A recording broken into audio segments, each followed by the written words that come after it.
Dito sa Kamuning Bakery Cafe at nakupapalan tayo ngayong araw at kasama natin ang dalawang outstanding leaders na speaker para sa araw na ito.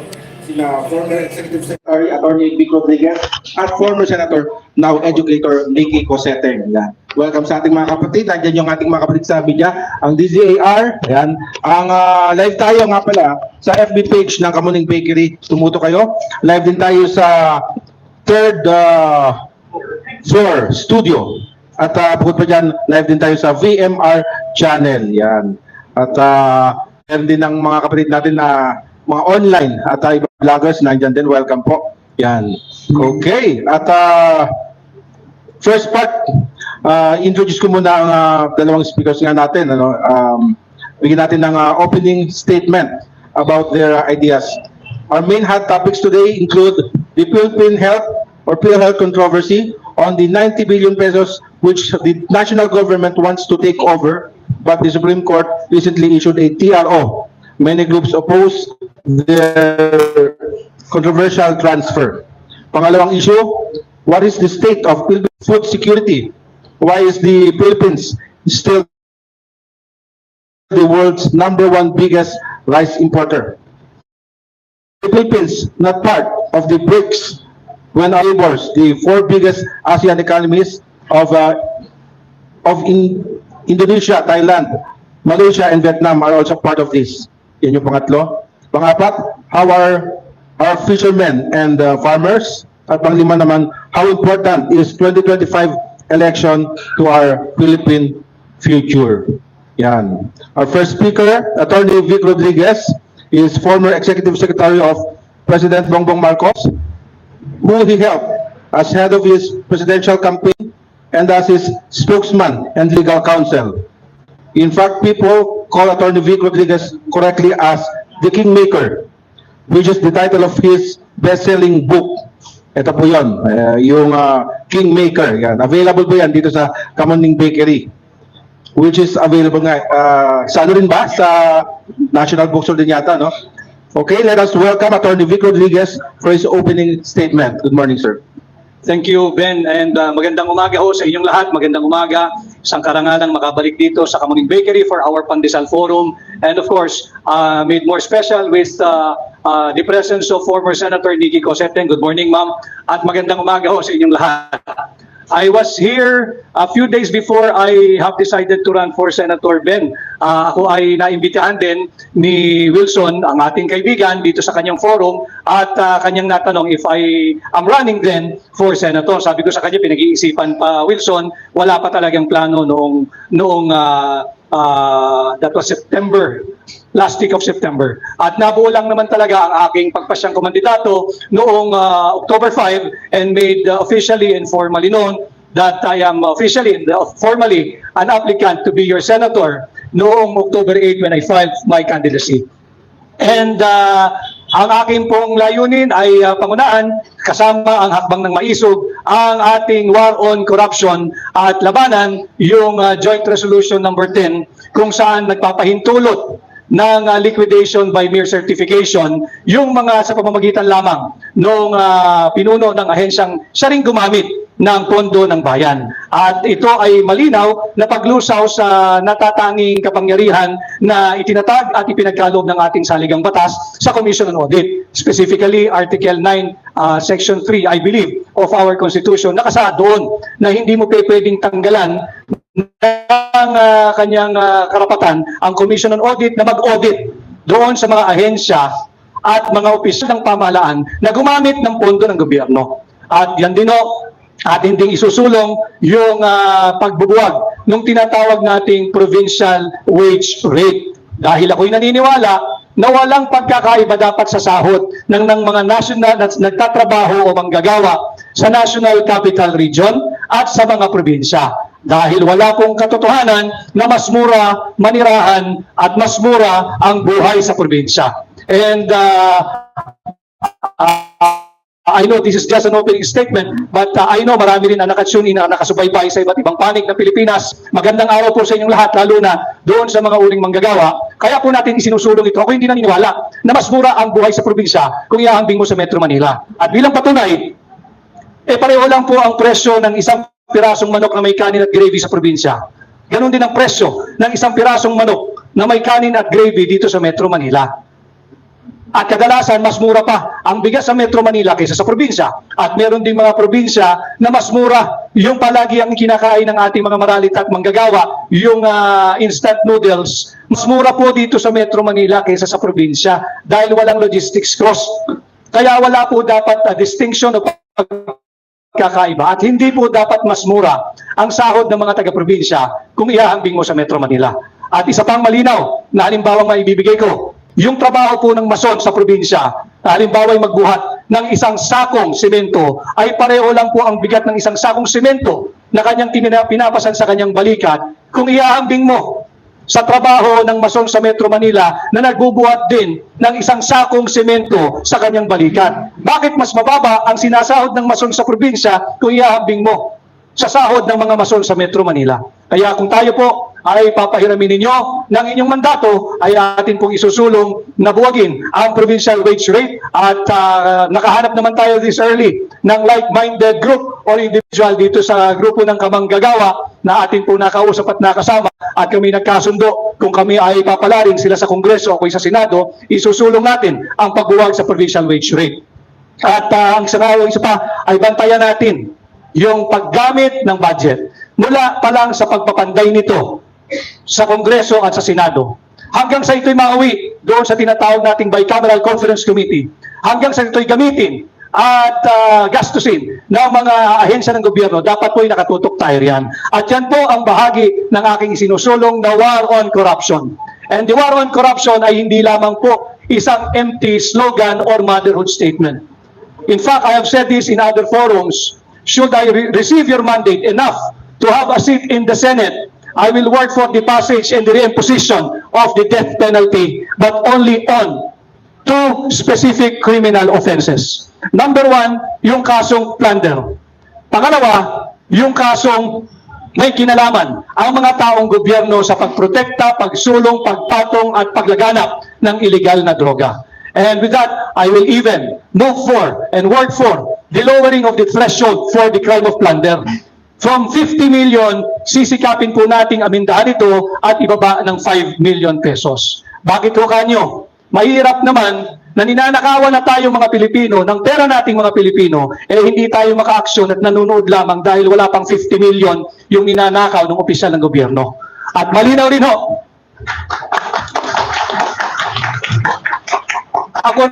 ako naman ho ay hindi relihiyosong tao, subalit ako'y spiritual na tao. At inaral ko rin naman yung nasusulat sa banal na kasulatan, ang sinabi ho riyan ay very basic. Huwag kang magnakaw. Hindi sinabing huwag kang magnakaw ng 50 million, kundi makakasuhan ka ng plunder. Napakasimple po ng pananalita ng banal na kasulatan. Simpleng-simple. Huwag kang magnakaw. Kaya po kung tayo papalarin ang ating war on corruption, susulong po natin ang pagbabalik ng death penalty. Maraming salamat at magandang umaga. Alright, naku, maraming salamat po sa ating future Senator Attorney Vic Rodriguez. Kailangan yan, yung maging panukalang batas na yan. Kasi kailan 50 di ba? 15 million. Pero kapag mababa, hindi papasok sa di ba? Mga kaso na plunder, di ba? Kaya kailangan natin ng ganyang magiging senador sa bansang ito. Okay, at ngayon naman ay tawagin naman natin ang ating next speaker. Yan, let me introduce the respected former Senator Nikki Cosseteng, who is also former Congresswoman, a human rights and women's rights activist, a nationalist, and now educator as the president of Diliman College and Diliman Preparatory School. Welcome for your opening statement, Ma'am Nikki Cosseteng, Senator. Thank you, Ben. Sa magandang umaga sa iyo, Ben. Kay Attorney na susunod magiging senador. Maganda yung mga sinabi niya kanina.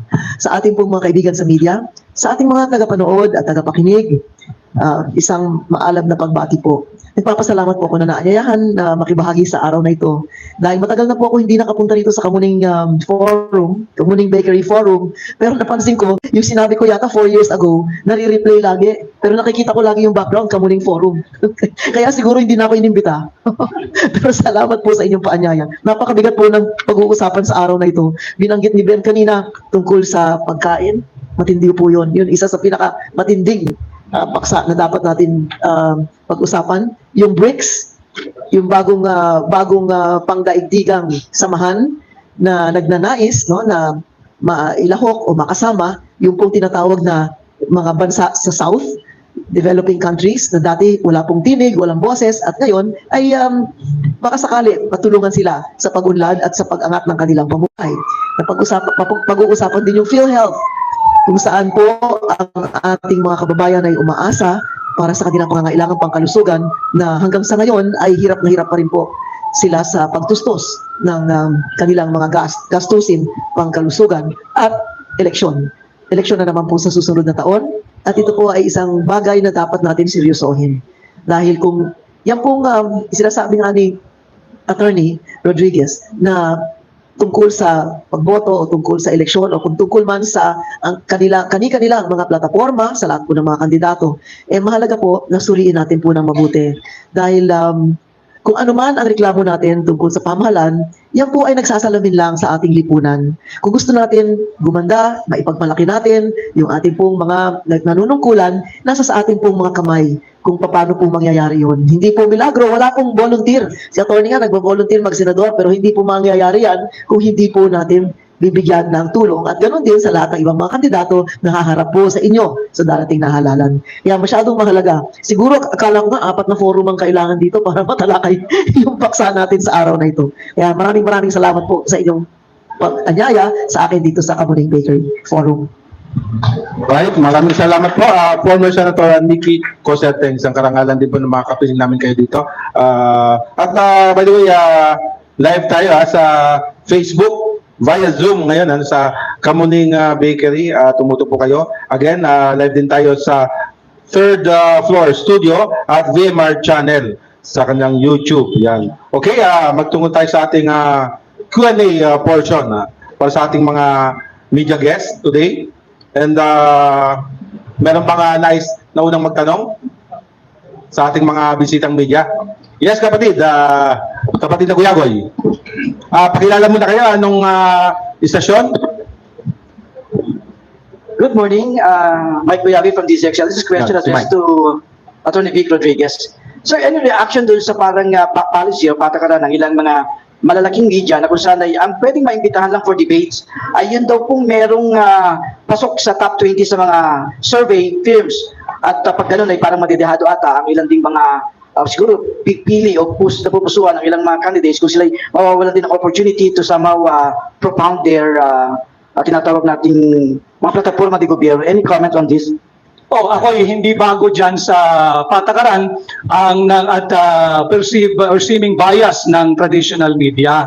At noong 2022, naranasan ko ito ng personal, ang traditional media ngayon, na sila rin ang traditional media noon, ay kung siraan at talaga namang kutsayin ang kandidatong aking tinulungan, sagad to the bones. Subalit ngayon, wala kang marinig na kritisismo, lalo pa doon sa nawawalang 500 billion flood control funds that has resulted to the untimely demise of around 200 innocent Filipinos. Bakit yan ang hindi ninyo binabalita? Bakit yan ay tila pinagtatakpan ninyo? Kung hindi ninakaw yung 500 billion flood control funds, maaari, hindi naman siguro lahat, kundi karamihan doon sa 200 taong inosenteng namatay, bata, matanda, nanay, tatay, mga anak, buhay pa ho siguro ngayon. Yan ang dapat sagutin ng traditional media. And ako, para sa akin, walang kawalan sapagkat ako ay naniniwala na higit na mas malakas at tinatangkilik na ngayon ng higit na nakararaming Pilipino ang tinatawag na new media. At kayo yan, ang social media influencers, ang mga vloggers, ang mga nagre-report ng totoong balita na walang filter. So para hindi kawalan na hindi tayo mabigyan ng plataforma or platform ng mga branded o tinatawag nating traditional media. I will always feel more comfortable with the new media, yung social media, dahil ito no filter, walang script, walang agendang personal na isinusulong, interview lamang. Yun, malinaw po ba? Uncensored ka nga, hindi sinesensor talaga, no? Ayan, at kapatid na kuya, may ano ka, may pala po, okay. Sir, yes sir, pakilala po kayo. Attorney Vic and Senator Nikki, good morning po. Good morning everyone. Follow up lang po sa tanong sa kasama natin sa DCXL. Attorney Vic and Senator Nikki, sa tingin niyo po ba may kamay ang Palasyo ng Malacanang kaya ultimo sa pinaplanong debate na i-sponsor ng GMA7 ay minamarginalize yung mga kandidato sa pagka-senador? Attorney Vic. Ako kasi ayokong sagutin yung tanong mo, Marlon, not because I do not know or I do not have an answer, but I think it's not appropriate for me to criticize that policy of the traditional media since I myself is a candidate. At baka sabihin, kaya ka lang naman nag-criticism mo sa amin dahil hindi ka naiimbita. No? Dati pa, kahit noong 2022, alam nila na I have always been doubtful of the real intention of the traditional media. Kaya nung kampanya ng 2022, nag-dive tayo. Doon tayo sa mga social media, sa mga social influencers na yung sabi ko nga, mas mainam that you direct the Filipino people doon sa diretsong platform na nakakausap mo sila. Hindi doon sa platform na may censorship o kaya may agendang inuhulma at ihuhulog ka nila doon sa bitay na inihanda nila para sa inyo. Ayun. Senator Nikki, ano pong sa inyo po dyan? Ang hirap po magsalita tungkol sa pakikialam ng palasyo o sino man sa pamahalaan sa mga linalabas o sinusulat, inaanunsyo ng traditional media.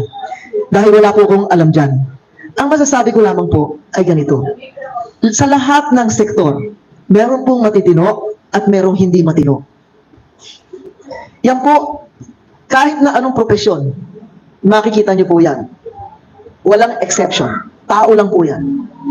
Ang traditional media ay meron ng track record, kinagisnan ko na yun eh. Yung social media nga, hindi ko pa masyadong kilala. No? Pero ang masasabi ko lamang po, sa traditional media, meron kayong pangalan, meron kayong muka, pwede kayong hanapin, pwede kayong kausapin. Kailangan mas matibay ang accountability at responsibility. Sa social media, minsan sasabihin nyo, the quick brown fox, siyang sumulat. Sino yon? Saan mo hanapin? Hindi nyo na mahanap.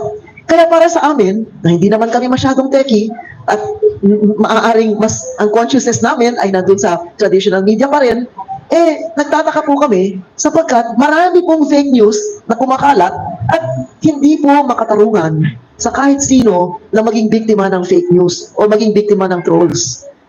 Alam po namin, yun ang kwento ko no? Na ang daming nagbabayad ng milyon-milyon buwan-buwan para sa mga trolls. Pero sino yon? Hindi mo malamang katabi mo pala troll di ba? Kaya kung minsan nakakatakot po yon. At para po sa ating mga mamamayan, hindi po sana dapat paniwalaan lahat, paninira, kung ano man ang nangyayari, no? Dahil, paano ko ba masasabi? Ang responsibilidad, or responsibility and accountability, no? You should not shy away from those. Dahil kayo po ang magiging batayan ng pagpasya sa kahit anumang issue ng kahit sino po sa ating lipunan. So, whatever comes out in media would shape public opinion, would shape even action. Pwede maging violente ang tao dahil sa nabasa niya. Pwede naging walang pakialam ang tao dahil sa nabasa niya. So, or narinig niya, no? Hindi lamang nabasa. So, ito po mga bagay na ito, sana kung maaari po, tandaan natin. Dahil darating ang araw na ang dami nating ayaw sa sarili, sa pag-uusap, sa pagkukwento sa mga magkakaibigan. Tinanong ni attorney kanina, bakit hindi lumalabas sa media yung ibang mahahalagang bagay? Yun po ay isang tanong na dapat hindi na tinatanong. Maintindihan din po natin, no, para sa kaalaman ng ating mga tagapanood, ang bawat media network or media outfit, merong nagme-may-ari. Di ba? May nagme-may-ari. At bawat nagme-may-ari ng kung anumang media ay merong sarili interes. Baka siya po ay may negosyo na gustong proteksyonan. Baka meron siyang mga kaibigan na may negosyo o may kung ano man interest na gusto niyang proteksyonan. So, hindi natin maaalis yun. Pero nandyan po yung editorial board, nandyan po lahat mga reporter, ganyan. Hindi naman lahat ng sinusulat ay aakyat muna sa taas. Unless may talagang patakaran galing sa itaas na walang pwedeng ilabas kung hindi dumadaan sa kanila. Hindi ko po masasagot kung may ganun. Ang sinasabi ko lamang, sa ilang mga pahina ng pahayagan, Sa dami na ngayon ng reporter, di ba? Hindi na kayo kailangan pumasok sa opisina. Sa email lang, pwede nang padala yung mga storya. So, kung maaari lang po, ay gawin natin makatarungan. Kung hindi maganda yung balita, sabihin din natin kung yun ang totoo. Kung maganda naman yung balita, edi sabihin din natin kung yun ang totoo. Di ba? Hindi lamang ito pang eleksyon. Marami mga issue. Kung BRICS, yan, binanggit kanina, kung PhilHealth, yan, kung mga tungkol sa South China Sea, kung ano man. Dahil kuminsan, yung public opinion na yan na ating kinikiling tungkol sa gusto natin o tungkol sa gusto ng mga may interest na pinoproteksyonan, nakakasama po sa atin in the long run.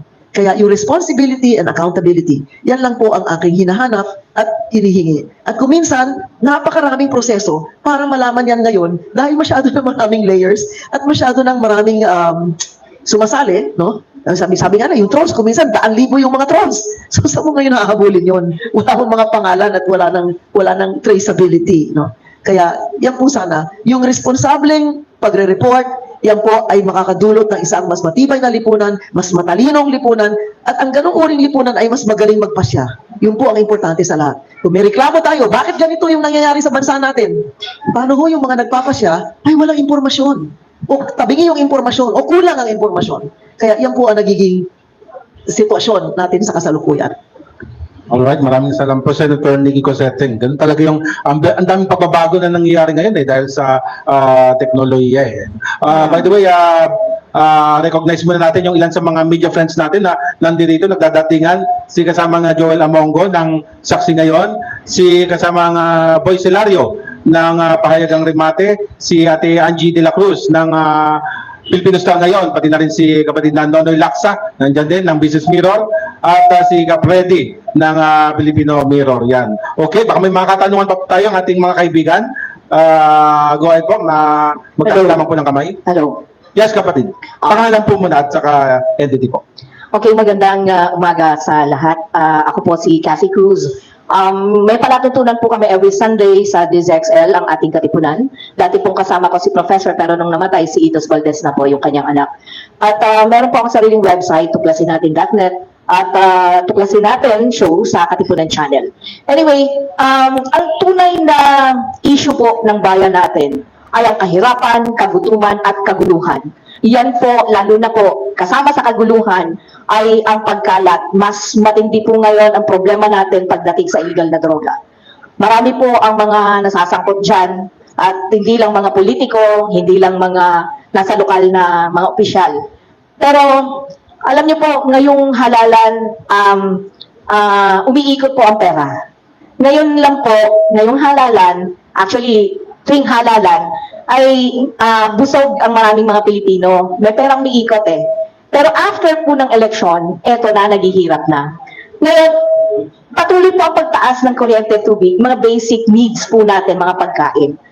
Ang mga Pilipino po, sa totoo lang, kung kakausapin niyo yung mga riders natin, yung mga nasa communities po natin, nawawala na po sila ng pag-asa eh.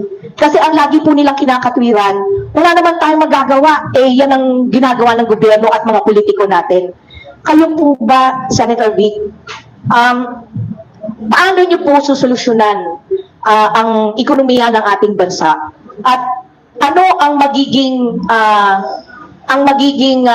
resulta kung halimbawang yung binanggit kanina na BRICS ay sumali ang ating bansa?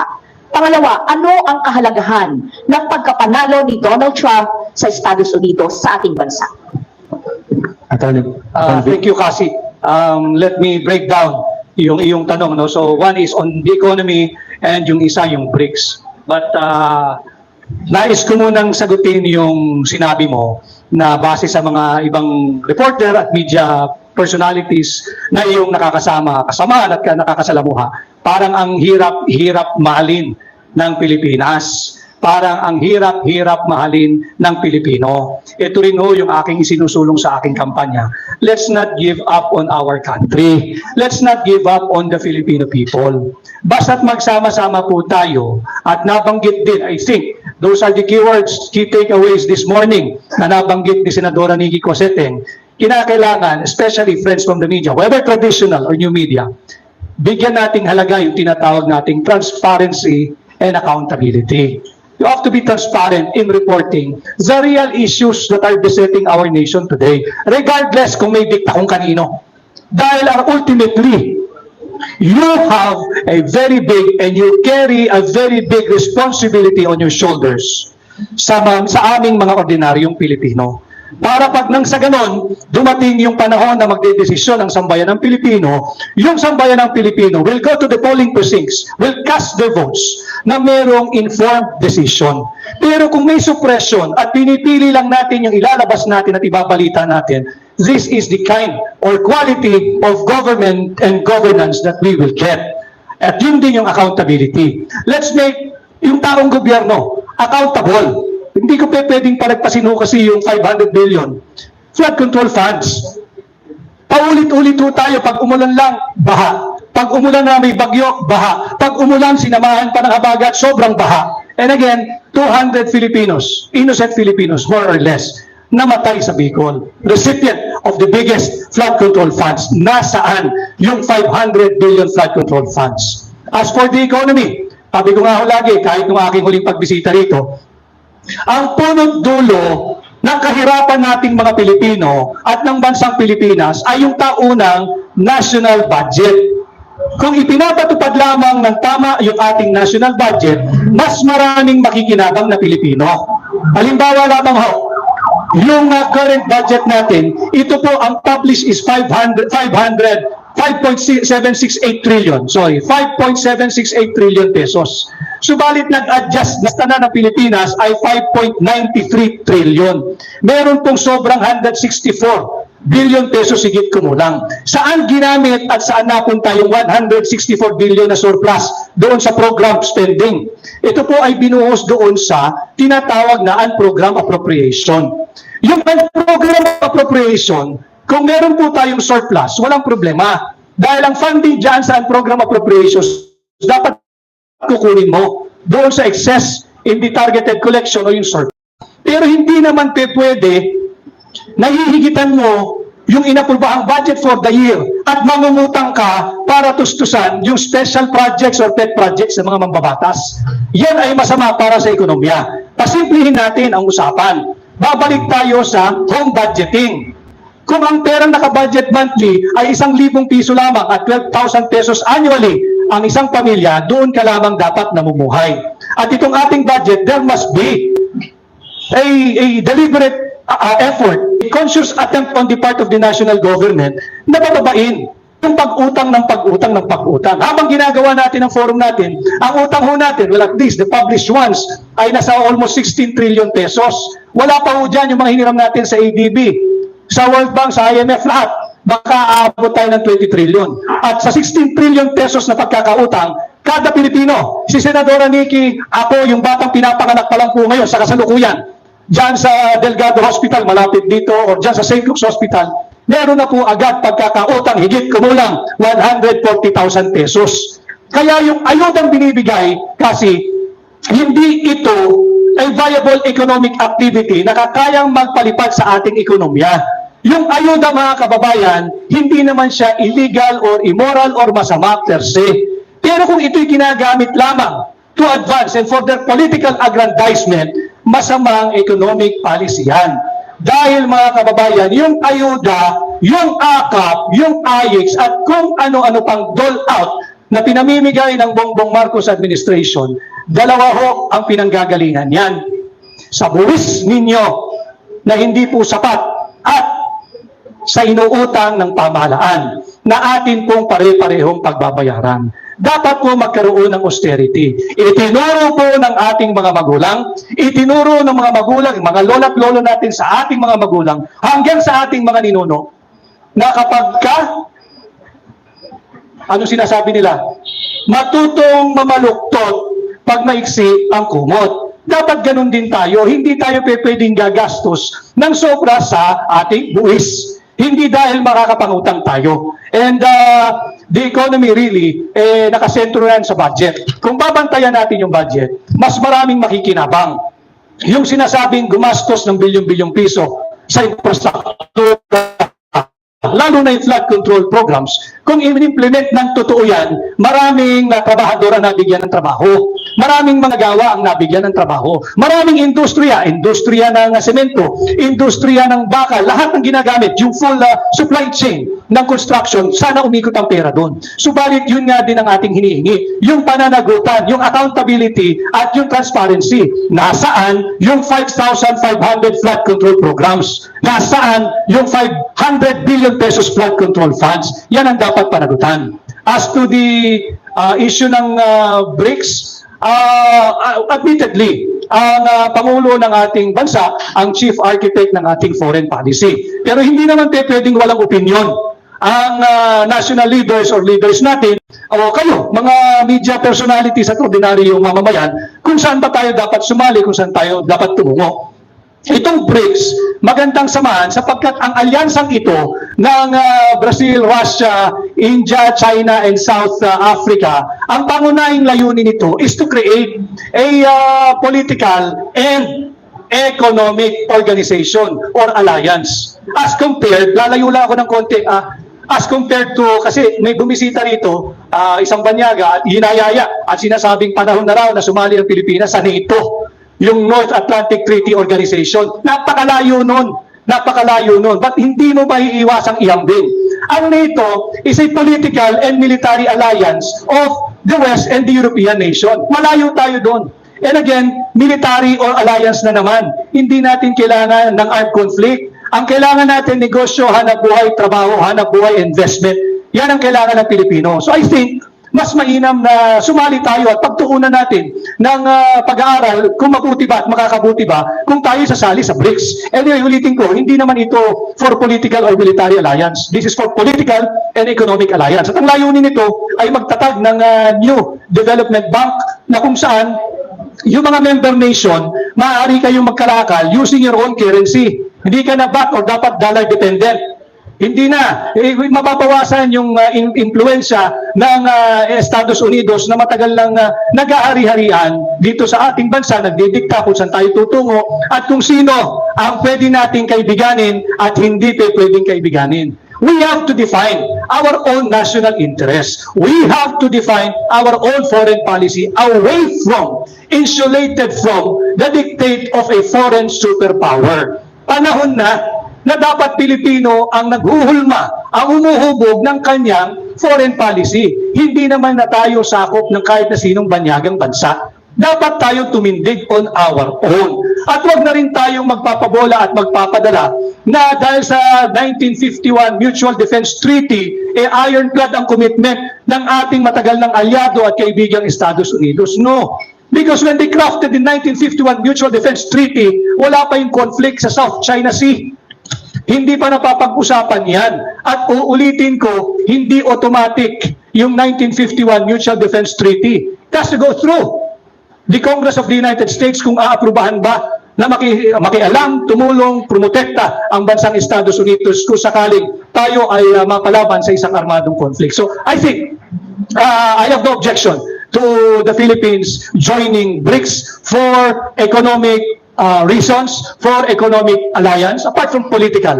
But dagdag ko lang, kasi yung hindi tayo pwede talaga sa NATO, masyadong malayo. At pag binasa mo yung North Atlantic Treaty, malinaw dun sa Article 10, in my simple understanding, I claim no expertise on foreign policy and foreign relations, but I read a lot. And Article 10, disqualified na agad ng Pilipinas Ang sabi sa Article 10 ng North Atlantic Treaty, ang maaari maging miyembro ay any European state. Doon pa lang disqualified na tayo And we do not have to get full recognition as a full member ng NATO. Kasi ngayon pa lamang ay major non-NATO ally na tayo So nandyan na yan. Pagtuunan natin yung sa kalakal, yung commercial, yung economic, yung ekonomiya. So I think, and I believe as a Filipino, and it is my opinion, it's better to go and join BRICS. Alright, maraming salamat, Attorney Vic. At bigyan naman natin ng opinion muna si Senator Nikki Cosenteng about BRICS. It's about time na ba na lumahok na rin ang Pilipinas, Senator? Para sa akin kasi, madaling sabihin lumahok o hindi lumahok. Ang importante, magbalik tanaw tayo. Kailan ba pinag-usapan niyang BRICS? 2006? 2006 nagsimula yan. Dati yan, BRIC lang. Wala pa yung South Africa. No? So, Brazil, Russia, China, India. So, ibig sabihin, ito ito pong BRICS na to, makikita natin kung ano nangyari mula nung nagsimulang pinag-usapan yan at even before that, dun sa mga bansa na sumasali na ngayon. No? Ano ba ang itsura halimbawa ng Ethiopia noon?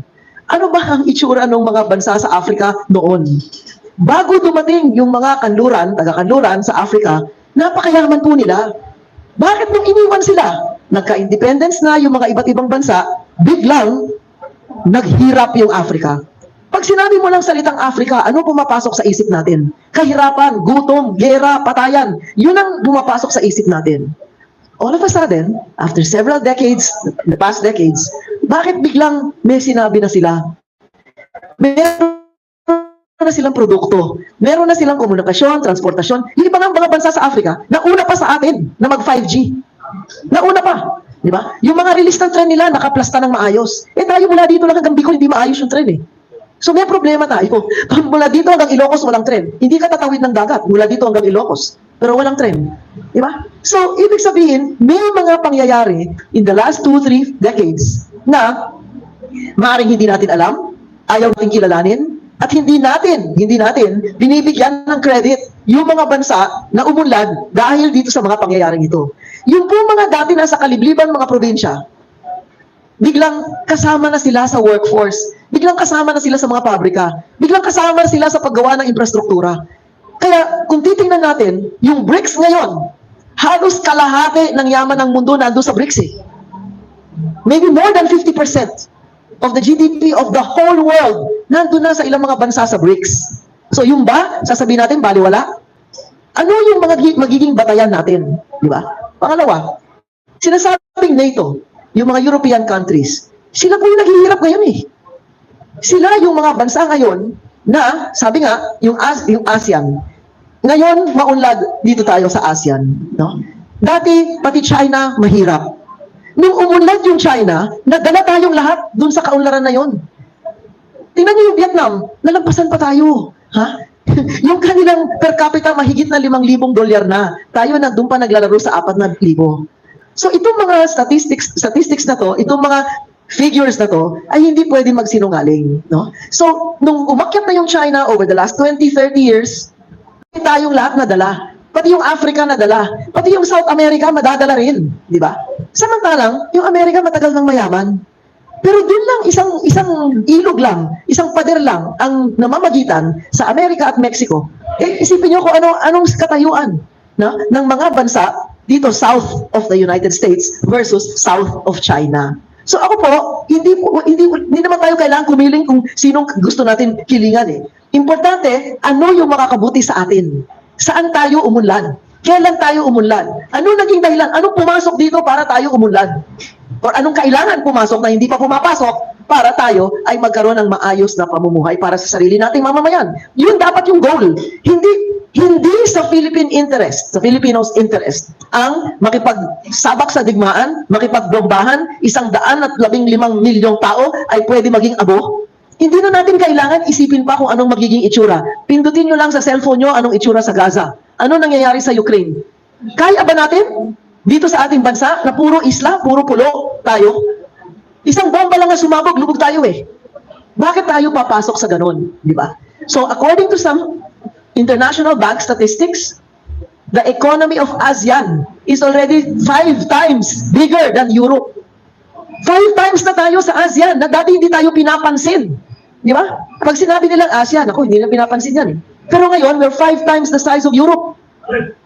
So, ito bang BRICS ay makakabuti sa atin? Kung bibili ba tayo ng kalakal, mas mabuti pesos ang gamitin natin?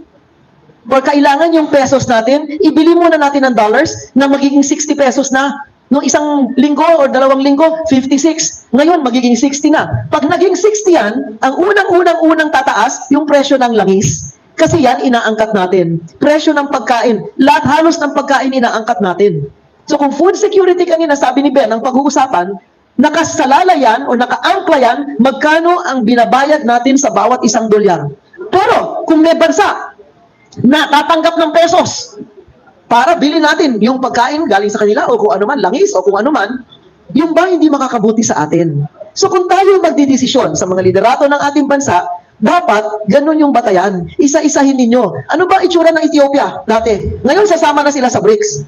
Ano ba ang itsura ng mga bansa na mahirap? Di ba? Ano yung naging, parang kumbaga, ano yung naging addition sa kanila? Yung bang transportasyon, komunikasyon, yung mga technological advancement, AI, kung ano-ano, doon na ginagawa eh.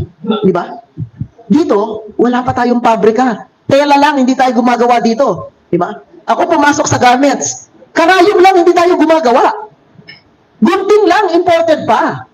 Saan tayo pupulutin? Di ba? So, kung gusto natin makilahok, dapat ilagay natin yung sarili natin sa sitwasyon na meron tayong laban. Hindi, ang number one export natin, tao eh. Ang number one export natin, hindi kalakal. Dapat yung tao nandito, nagtatrabaho dito, para ang i-export natin yung ginawa ng tao. Di ba? Silya, lamesa, baso, plato, mantel, ballpen, cellphone, kung ano man, ginagawa ng tao. Ang Indonesia ngayon, meron na silang pinag-iisipan o baka naaprubahan na bagong patakaran. Ano yun? Hindi kayo makabenta ng imported na cellphone kung hindi may porsyento na gawa sa Indonesia ang bahagi ng cellphone na yan. Oh, ibig sabihin, yung gobyerno nila, inaasikaso, iniintindi yung karapatan o yung kabuhayan, yung kabutihan ng kanilang mamamayan, di ba? Ngayon, meron ng railroad mula Jakarta hanggang Bandung. Pumunta ako Jakarta hanggang Bandung, dati siguro 5 oras yung inabot kami. Pero ngayon, high-speed train. Di ba?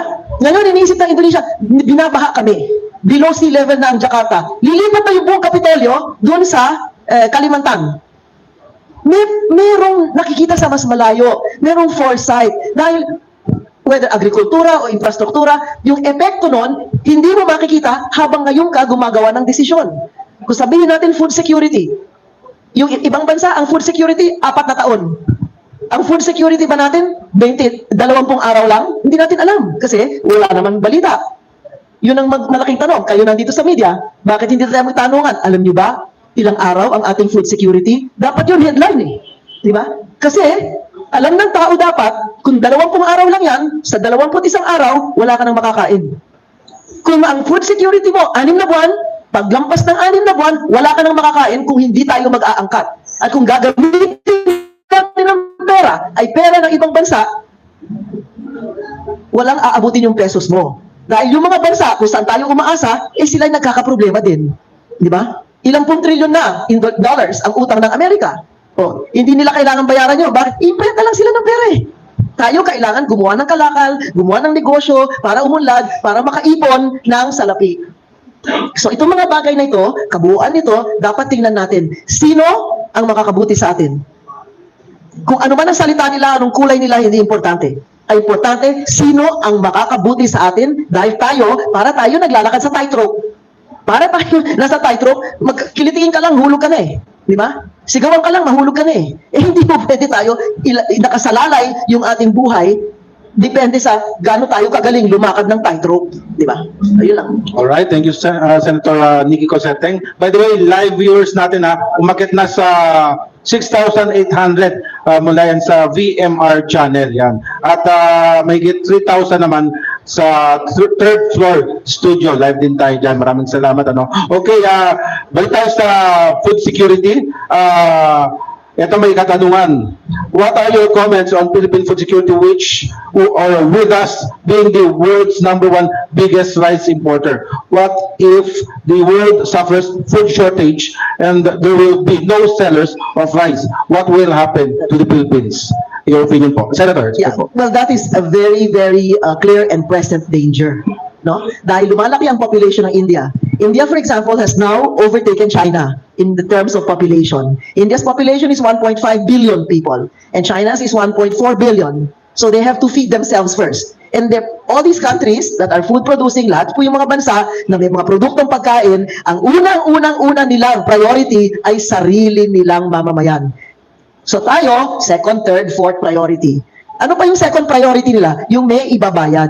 Kung uutangin mo, wala kang ibabayad, baka hindi ka pa maging second priority. Di ba? Pangatlo, kung yung pera mo ay baliwala sa kanila, kung hindi ka kasali sa grupo, o kung ang pera mo baliwala sa kanila, at ang pera mo kailangan mo pang palitan ng dolyar para makabili ka ng pagkain na kakainin mo, ayan, mahirap po. Kasi so far, ang ating pong ito lang, isip ko lang, based on data, based on facts, ay 20 days. O maaaring 22 days. No? O maging 30 days pa. O, si attorney, baka alam niya dahil nasa Malacanang siya. Ang ating food security, ano mangyayari sa pang 31 araw? Kung hanggang 30 days lang tayo. Pero hanggang ngayon, wala pa nagcha-challenge. Mali si Senator Cosseteng, hindi 20 days, ilan tayo? 300 days. Wala pa nagsasabing ganun eh. Kaya yung sinasabi ko ay laging 20 days. Maximum na yung 30 days ang ating food security, di ba? Kasi wala naman nagsasabi. Kayo dapat magsabi sa amin dahil marami kayo nasasagap na balita kung ilang ba talaga ang food security natin. Anong ilang araw ba ang ating food security. Ngayon, kung meron tayong programa pang agrikultura at ngayon lang pinag-uusapan, ang epekto po ng kahit anong programa pang agrikultura, ilang taon down the road. Unang-una, tatanim mo muna yon. Mangalawa, yung lupa ihahanda mo pa. Kukuha ka pa ng makinarya. Kailangan meron pang credit yung mga magsasaka o kailangan maayos pa yung supply chain mo. Kailangan yung equipment mo maayos. Dito, kung titingnan nyo sa kagawaran ng agrikultura, ilang taon ang average age ng traktora sa Pilipinas? Baka 30 taon na yung edad ng traktora. Dahil nung ako po ay nagpunta sa Iran Tractor Manufacturing Company, ITMCO, na gumagawa ng Massey Ferguson trucks, pagtayo mo, yung gulong ng traktora mataas pa sa akin. 24 oras ang takbo ng traktora. Ang lalim ng pag-plow, ang plowing capacity nun ay 2 meters ang lalim ng isang hakot. 14 ang implements ng bawat traktora. Ibig sabihin, yung traktora pwedeng gumawa ng water impounding project, pwedeng magbasag ng bato, pwedeng hukayin para yung matabang lupa na sa ilalim ay maibalik sa ibabaw. No? So, ano ang average age ng traktora natin? Naalala ko po, mga 20, 30 years ago, ang binibigay na traktora, yung Kubota, hand tiller. Hindi po traktora yon. Sinasabi natin, traktora na maaaring mga bato-bato, mga mabatuhin na lupa ay maging matabang lupa. Pwede mangyari yun. O yung gastado na dahil sobrang fertilizer, puro na residue yung ating lupa. Kailangan yon, matanggal na, recondition yung mga lupa na yan. So, ibig sabihin, sino ang maaaring tumulong sa atin sa mga bagay na yan? Konti pa lang yan, hindi pa lahat yan ha. I mean, kasi ayoko naman kunin lahat yung oras, no? Pero yung simpleng bagay lang nan, yung kondisyon ng lupa, yung ipauutang mo or bibigyan mo magsasaka. Alam nyo ngayon itong climate change, sinong uutang? Bagong talim ka pa lang, eto na bagyo. Maaani ka next week, eto na bagyo. Paano mo mababayaran yung utang na yon? Walang bangko magpapahiram.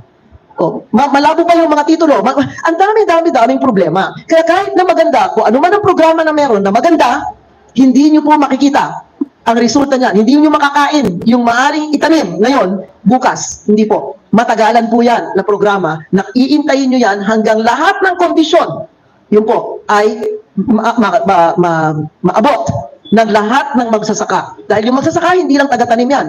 Hindi lang. Kailangan meron pang proseso yan. Magpo-process yung kanilang mga produkto. Kailangan meron ka pang dadali mo sa merkado. Kailangan may nakakaalam na doon bibilhin. Di ba? Dahil kuminsan ang gulay, 100 at 20 piso, 1 kilo. Pero doon sa mga magsasaka, 20 pesos lang po. 20 pesos lang. So ano yung namamagitan, magmula doon sa gulay at magmula sa kakain ng gulay.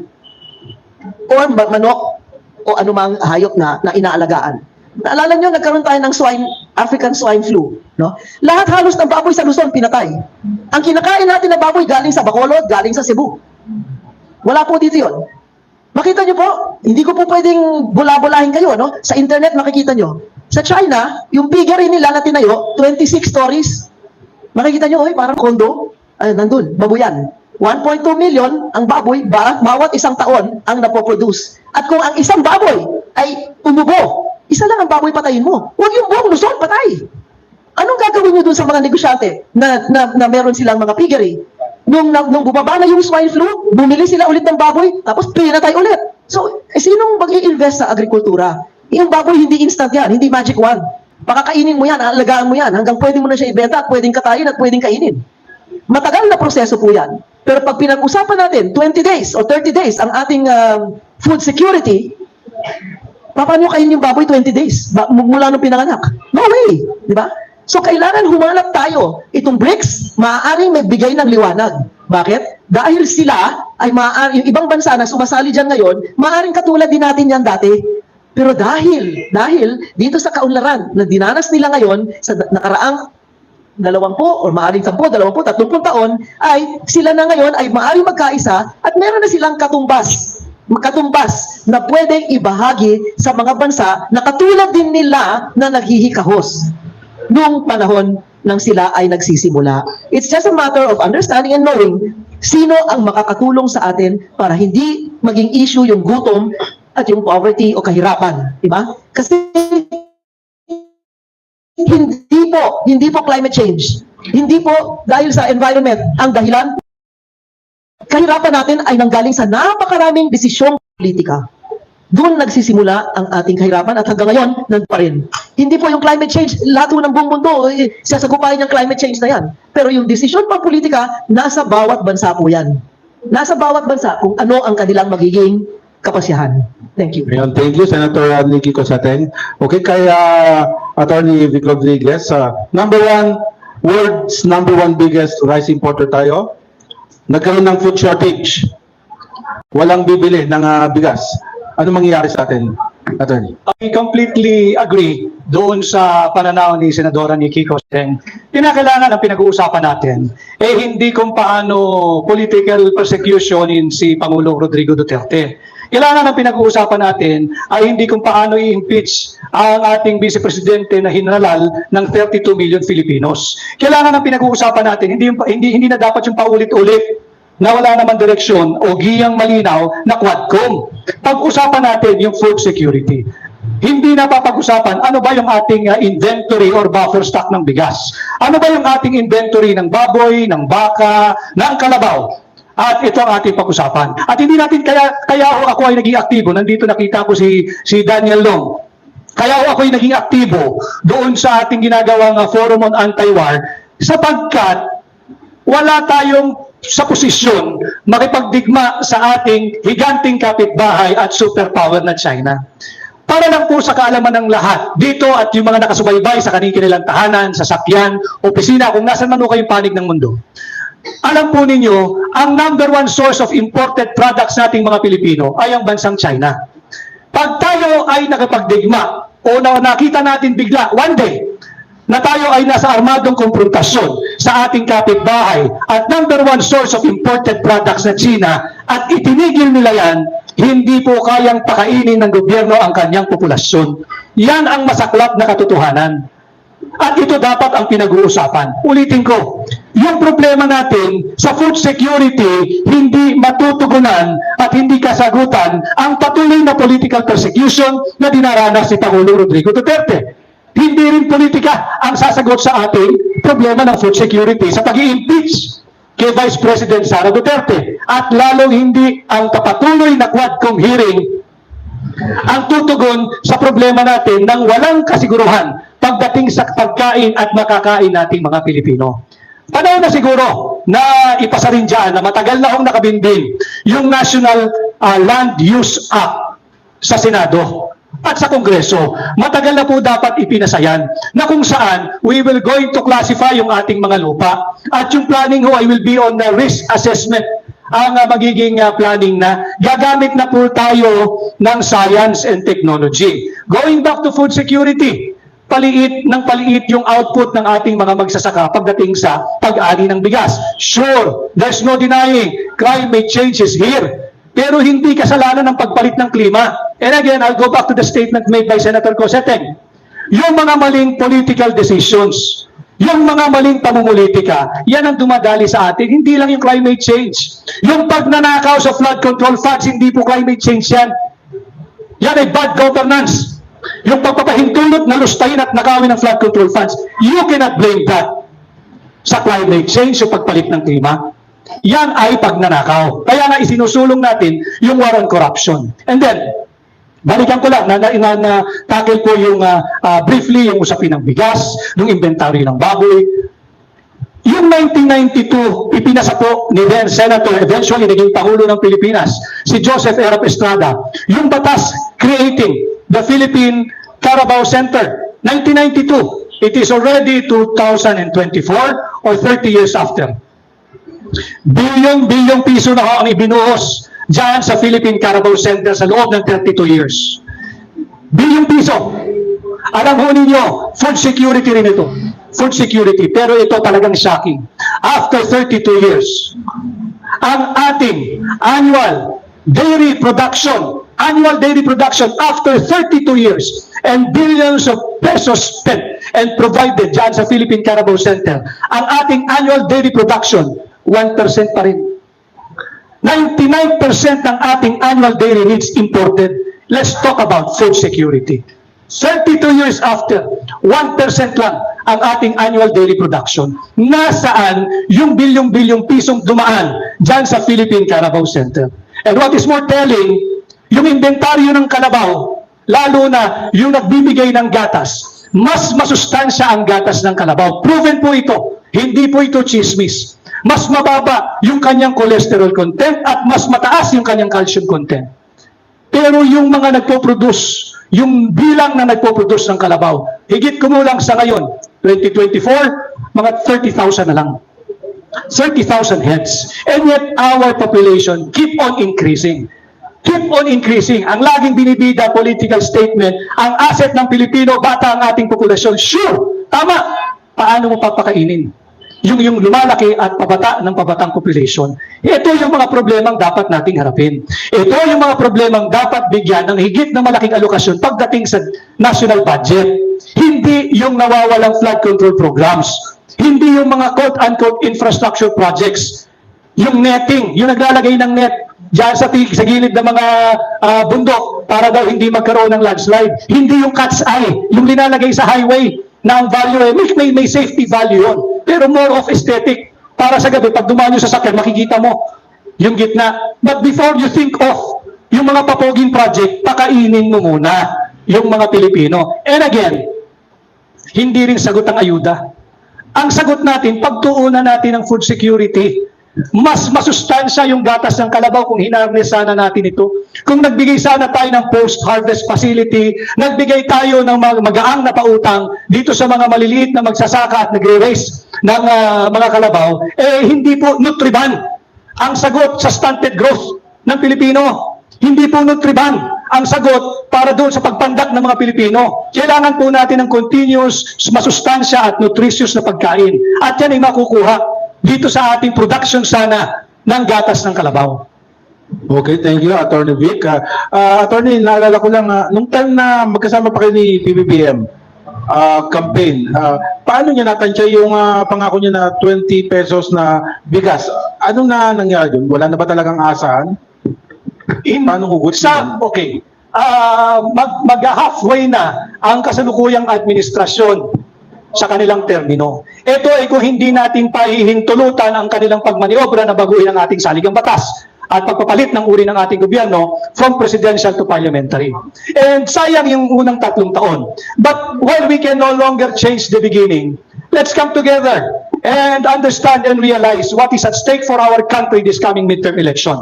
Pag nagsama-sama po tayo, we can change the ending. Pag nagsama-sama po tayo for this midterm election, posible ho ang pagbabago. Hindi na magiging makatotohanan yung aspiration na 20 pesos per kilo ng bigas. Hindi po tayo aabot doon. Bakit? Okay, nandyan yung climate change, nabaha yung napakaraming lugar, nasira yung mga maraming palayan, at higit sa lahat, then paliit ng paliit talaga yung lupang sinasaka. Kasi kino-convert into subdivision. Yung lupa dapat sana isakahan, nauuwi at ginagawang subdivision. Huwag na ho tayong lumayo, baybayin mo na yung NLEX Dati kaliwat kanan, taniman ng palayan. Ngayon panay warehouse na. Bakit? Wala tayong National Land Use Law na matagal na dapat ipasa. Dahil ito will address yung problema natin sa food security. And speaking of, nais ko lang kong kilalanin, may mga nagpipitagang panauhin din po tayo. Naririto po ang mga haligi ng Quezon City Integrated Bar of the Philippines at mga prime movers ng Quezon City Trial Lawyers League. Nandyan po si Attorney Noel Biboy Malaya. Good morning po. Nandyan po si Attorney Edemberto Den Villanueva. Nandito ang dating Pangulo ng FEU alumni, si Atty. Oji Mendoza. Andito ang nakasama ko dati sa pamahalaan, ang nagsilbi bilang administrator ng Marina, si Administrator Atty. Nani Fabia. Magandang umaga, sir. Good morning po. At ang nagpatibay, lalo ng samahan ng TECO at MECO, ang dating direktor ng MECO, si Attorney Ray Simpao. Thank you for joining us this morning. Welcome. Ito po mga stalwarts na legal practitioner natin dito sa Quezon City. Ayun. So, we expect na yung national land use isa sa tinututukan ninyo sakali kayo maupo. If I'm not mistaken, Ben, nakalusot yata na ito sa Kongreso. Mukhang nahihirapan na ang pagbalangkas at paglusot sa Senado. Pero yung nangyayari, baha dito, baha dyan, sama mo na yung climate change. Ulitin ko ha, climate change is for real at naririto siya. Pero yung patuloy na pagbaha, maya't maya, wag mo natin isisi lamang sa pagpalit ng klima. Yan ay dahil sa korupsyon. And yes, it's time that we push for the passage of the National Land Use Law. At kung sakali yung pahiramin ninyo ako ng inyong mandato, isa rin yan sa sisikapin natin maipasa because it addresses food security. Ayun, yan ang malinaw mula kay Attorney Vic Rodriguez. Okay, sa ating kapatid, may katanungan. Pakilala mo na at anong outlet. Hello. Magandang umaga po sa lahat. Ako po si Vreemar Channel. In behalf po sa aking mga viewers live, umabot po tayo kanina, nag-click po tayo ng 9,700. Ito po ang aking mga katanungan at hingi po rin ako ng magiging advice sa taong bayan sa dalawa pong pinagbibitaganan po nating Senadora Nikki Cositing at si Attorney Vic Rodriguez, incoming senador natin. Ito po ang aking base dun sa mga narinig ko kay Attorney Vic Rodriguez, napakarami pong ang pera na lumabas po, nagkalat yung AKAP, yung TUPAD, AIX, napakarami po nito. Mayroon pa po yung flood control projects na 5,500 na natapos na in-announce naman po ito doon sa SUNA. And ayon po sa report, 1.4 billion daily daw po ang ginagastos dito sa mga flood control projects na ito. Nakakalula po ang mga figures at mga pera na lumalabas po sa ating bansa. And yet, mayroon po tayong napanood dito sa ating Pangulo na ang sabi niya doon sa isang video, anong gagawin natin? Sabay kamot sa ulo. Ito po ba, Ma'am Nikki Cositing, ito po ba yung parang nagpa-fact check doon sa, nagtitrending po kasi yung panayam ninyo noon, dito po rin po yata yun, isa rin po ako sa nang pag-react, na sinasabi niyo po noon, si Marcos ay wala pong alam, kundi lagi lang pong parte at kung ano-ano lang po ang ginagawa. Ito na po ba yun ang resulta ng mga sinasabi niyo noon? Baka mas alam ni attorney yung work habits, no? Dahil malayo po ako sa Malacanang. Hindi po ako naimbita ron. Kaya baka si attorney mas alam kung ano yung work ethic, no? Kasi yung mga, kung minsan, alam mo ito, sabihin ko lang ha, minsan yung 2 seconds or 3 seconds, no, na nakukuha sa video, does not really tell the whole story, no? Kung minsan.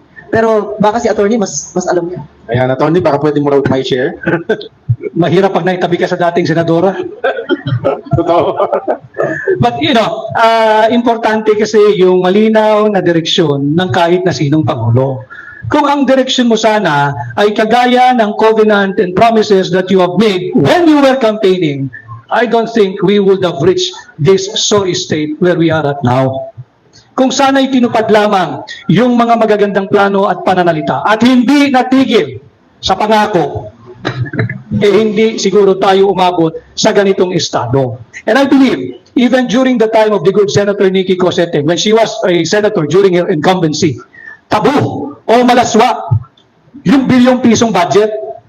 Ang isang kongresista o senador yata nung panahon yung ma'am, may 20, 25, 30 million budget ka lang makuha, big deal na. Headline na yan. Headline na yan. Napakalakas ng senador na ito. Saan napunta ang budget ni senador? Ngayon, bilyong-bilyong piso hindi nababalita. And again, we'll go back to transparency and accountability, not just of those who are in government, even media practitioners na talagang may nagkukubli ng mga bagay na dapat nalalaman ng tao. Ito yung dapat pag-usapan. Hindi yung, I agree with you, VMR, bilyong-bilyong piso ang nawawala. Napupunta at tumataba ang bulsa ng mga politiko. Pero patuloy na naghihirap ang mga Pilipino. Dapat natin silang panagutin. And I have said this earlier during this forum, that while we cannot change the beginning, let's come together and realize what's at stake this coming midterm election. Because when we come together, we can still change the ending. Basta't pang nagsama-sama tayo, posible ang pagbabago. But of course, depende yan sa inyo. Alam ko naman pagod na kayo sa korupsyon. Alam ko naman pagod na kayo sa kahirapan. Huwag na nating pahintuluatan, magpatuloy pa ang ganitong uri ng baluktot na pamumuno at pamunuan. Okay, may idaragdag pa po si Senator Nikki. Go ahead po. Magmula kanina, pinag-uusapan natin kung bakit tayo ganito at anong naging dahilan din ng kahirapan. Meron pang hindi nababanggit, no? Kaya gusto ko sanang banggitin. Ang usapin ng kababaihan. Kababaihan. Alam niyo kung agrikultura ang pinag-uusapan, 70% ng trabaho sa agrikultura, kababaihan ang gumaganap. 70%. Pangalawa, sa statistika, hindi lumalabas yung babae. Bakit po? Pag tinanong, anong trabaho mo? Sasagutin lang nila, hamak na housewife. Ba't nyo hinahamak yung housewife? Samantalang, kung ang sagot ng babae, ako po ay labandera, kusinera. Ako po ay planchadora. Pumupunta sa palengke. Ako po ay nagtututor sa anak ko. Naghahatid sa anak ko sa eskwelahan. Kung sasabihin nyo lahat yan, hindi mo invisible yung babae. Meron siyang silbi. Siya nagpapakain sa manok. Bira siguro yung lalaki nagpapakain ng manok, di ba? Nagpapatuka sa manok, babae. So, 70%. Pati yung pagtitinda. Makikita nyo sa mga bangketa, makikita nyo sa matalipapa, makikita sa palengke, mga kababaihan po halos nagtitinda. Maliban dun sa ginagawa nila sa pag-agrikultura, sa bahay, yung trabaho, siya pa rin ang naggumaganap. So, baka maaaring bigyan natin ng sapat na pansin. At yung babae, mas mahirap umutang. Mas mahirap pumanap ng pondo. Samantalang, pag binigay mo dun sa babae yung pondo, hindi siguro maglalasing. hindi iisipin niya kaagad yung mga anak niya, yung pamilya niya, yung asawa niya, yung buong pamilya niya, no? Pag pinag-usapan natin kapayapaan, pag pinag-usapan natin yung kaunlaran, hindi rin kasama yung babae. Makita nyo sa usapan, sa meeting, pag nakita nyo si Putin, di ba?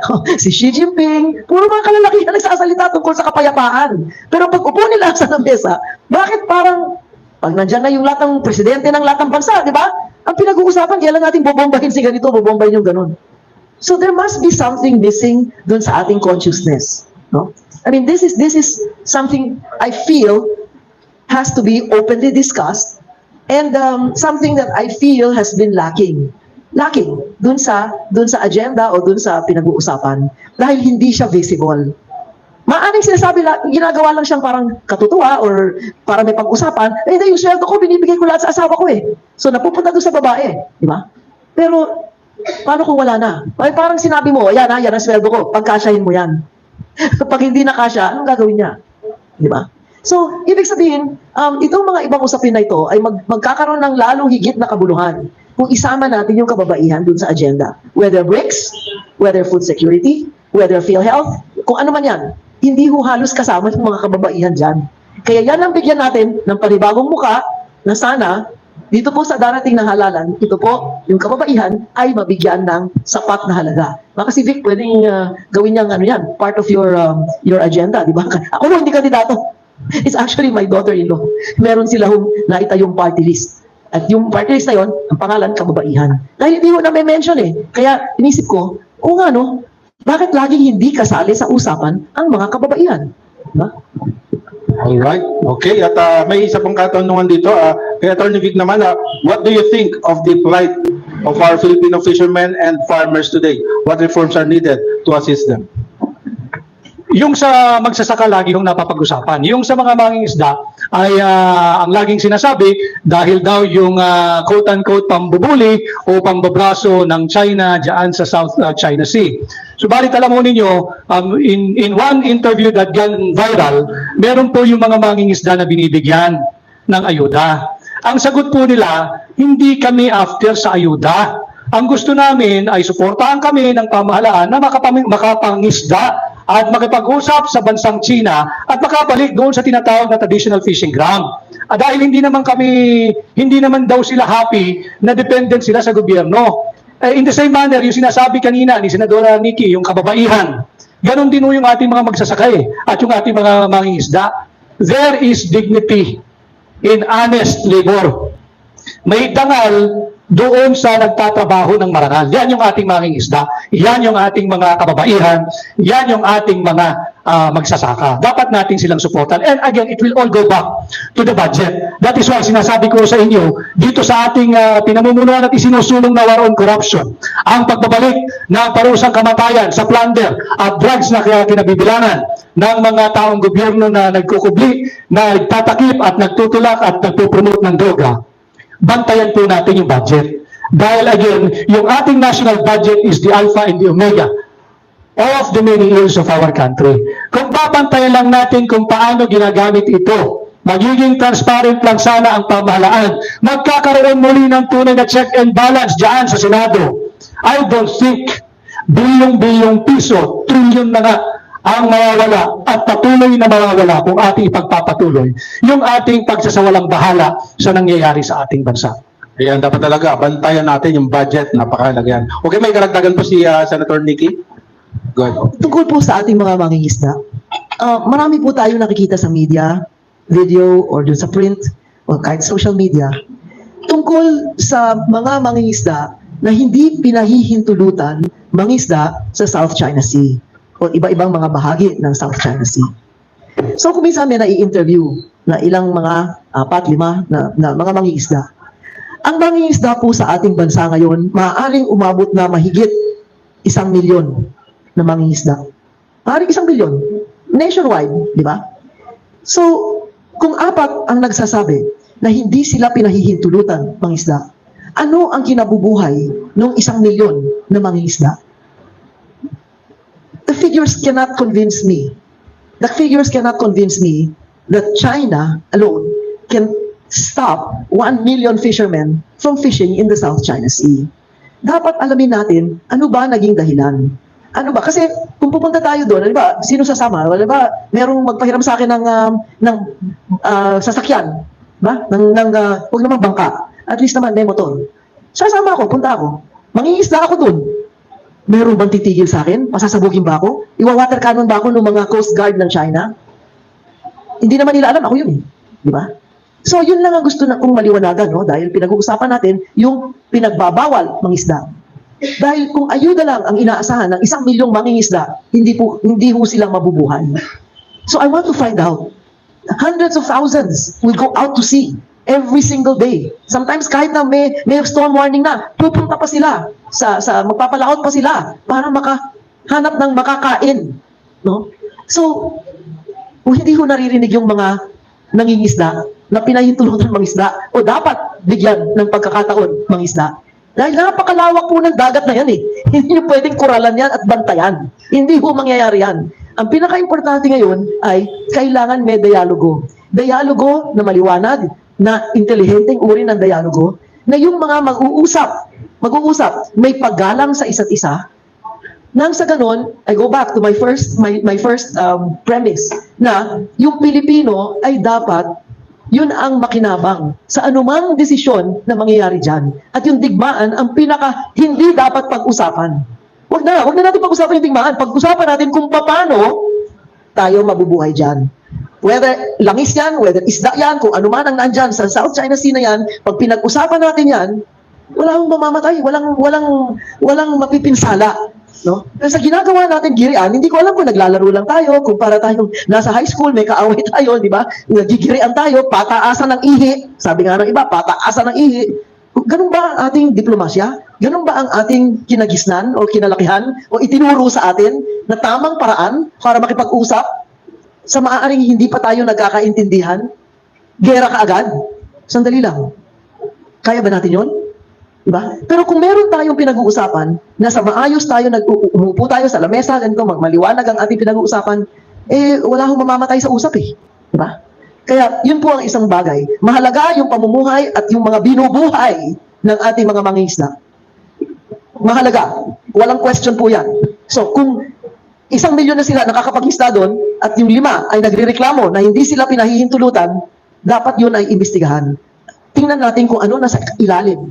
Ano ba yung kailaliman ng mga ganitong pangyayari? Okay, again, maraming salamat, Senator Nikki Cosateng. Kapatid, meron katanungan sa likod, pakilala mo na. Angie de la Cruz, Filipino Star ngayon. Kay Atty. Rodriguez, sinasabi niyo po kanina, sir, na kailangan maging miyembro ang Pilipinas ng BRICS. Ano pong reason and hindi po ba natin mapapaunlad ang Pilipinas without the BRICS? Hindi ko sinasabing hindi uunlad ang Pilipinas without BRICS.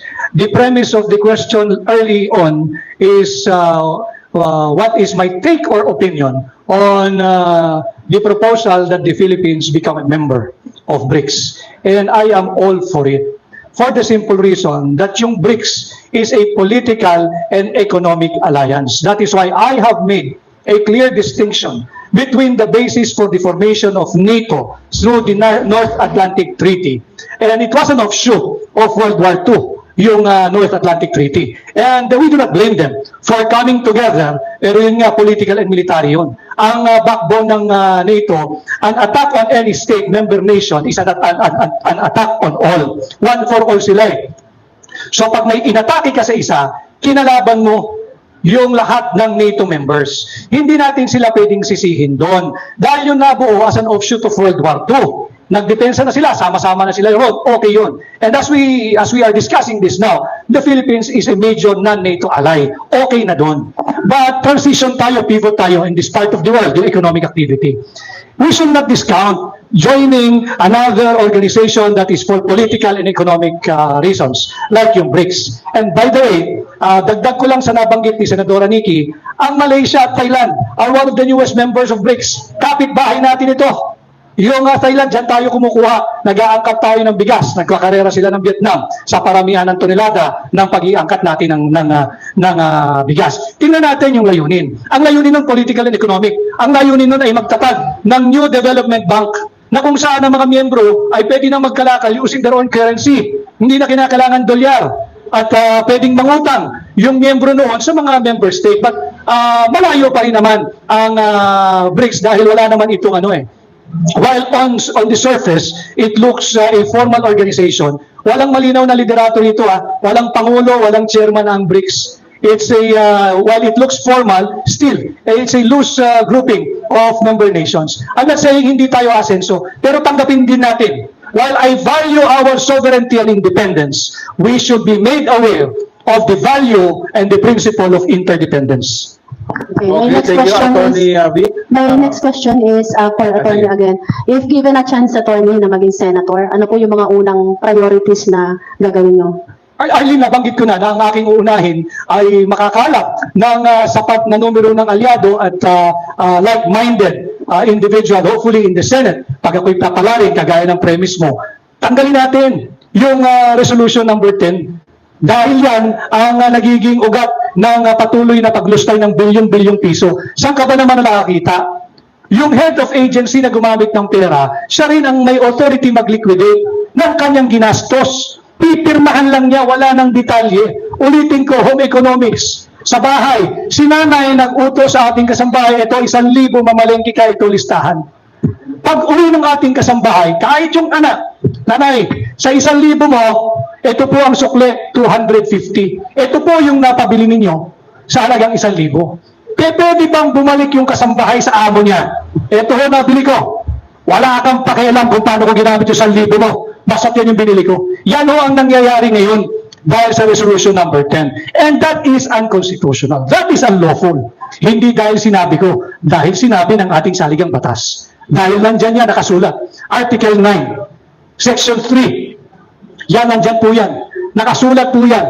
Malinaw po dyan yung functions ng Commission on Audit. Hindi mo pwedeng i-dilute, i-reduce, bawasan, o yung sa salita pang ng Pilipino, kapunin ang mandato ng Commission on Audit na mag-audit sa lahat ng ahensyang gumagamit ng pondo ng bansa. Dapat ibalik sa COA yung primary function, yung constitutional function ng COA. And of course, yung sinasabi nating war on corruption, kung tayo pa hintulutan at nabigyan ng upuan sa Senado, kung bibigyan niyo ako ng isa sa 12 boto ninyo para maging senador, gagawin ko, sisikapin kong maibalik ang death penalty para sa krimeng plunder at droga. At ulitin ko, yung plunder, ibababa natin yung threshold. From 50 million, baba natin ng 5 million. Dahil hindi dapat tayong nakaupo lamang nagmamasid habang ninanakawan tayo at pag hindi umaabot pa ng 50 million, hindi mo pwedeng kasuhan ng plunder.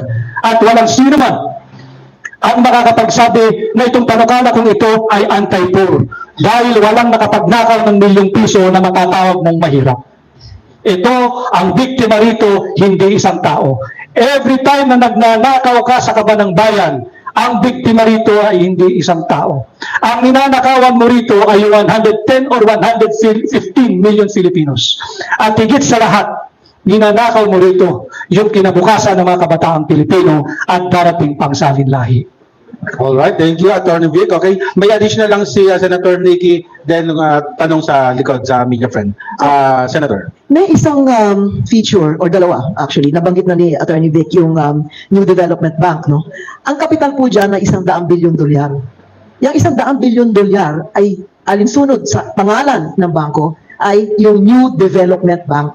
So yan po ang pwedeng gamitin ng mga member states para mag-develop.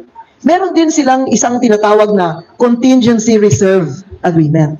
Ibig sabihin, another 100 billion US dollars ang nakalaan para i-suporta sa mga bansa na nahihirapan magbayad ng utang. Nung bago pa po ako sa Kongreso, 1987, as Congresswoman of the 3rd District of Quezon City, yung pong 70% ng budget napupunta sa debt service. Debt service, pambayad sa utang. Kaya yung aming pong advokasya noon ay tao muna bago utang. Yun po yung tinayo naming organisasyon, yung mga hindi na masyadong bata, nakakaalala pa niyan.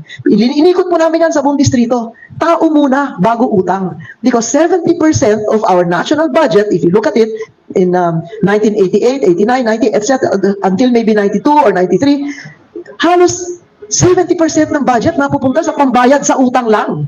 No? So, ito po ngayon, ginawa nitong BRICS na to, yung contingency reserve na arrangement ay 100 bilyon para magamit ng mga member states o members ng BRICS para matawid man lang nila. Para yung pera na nasa kanila ay pwede nila itustos sa pangangailangan ng kanilang sariling mamamayan.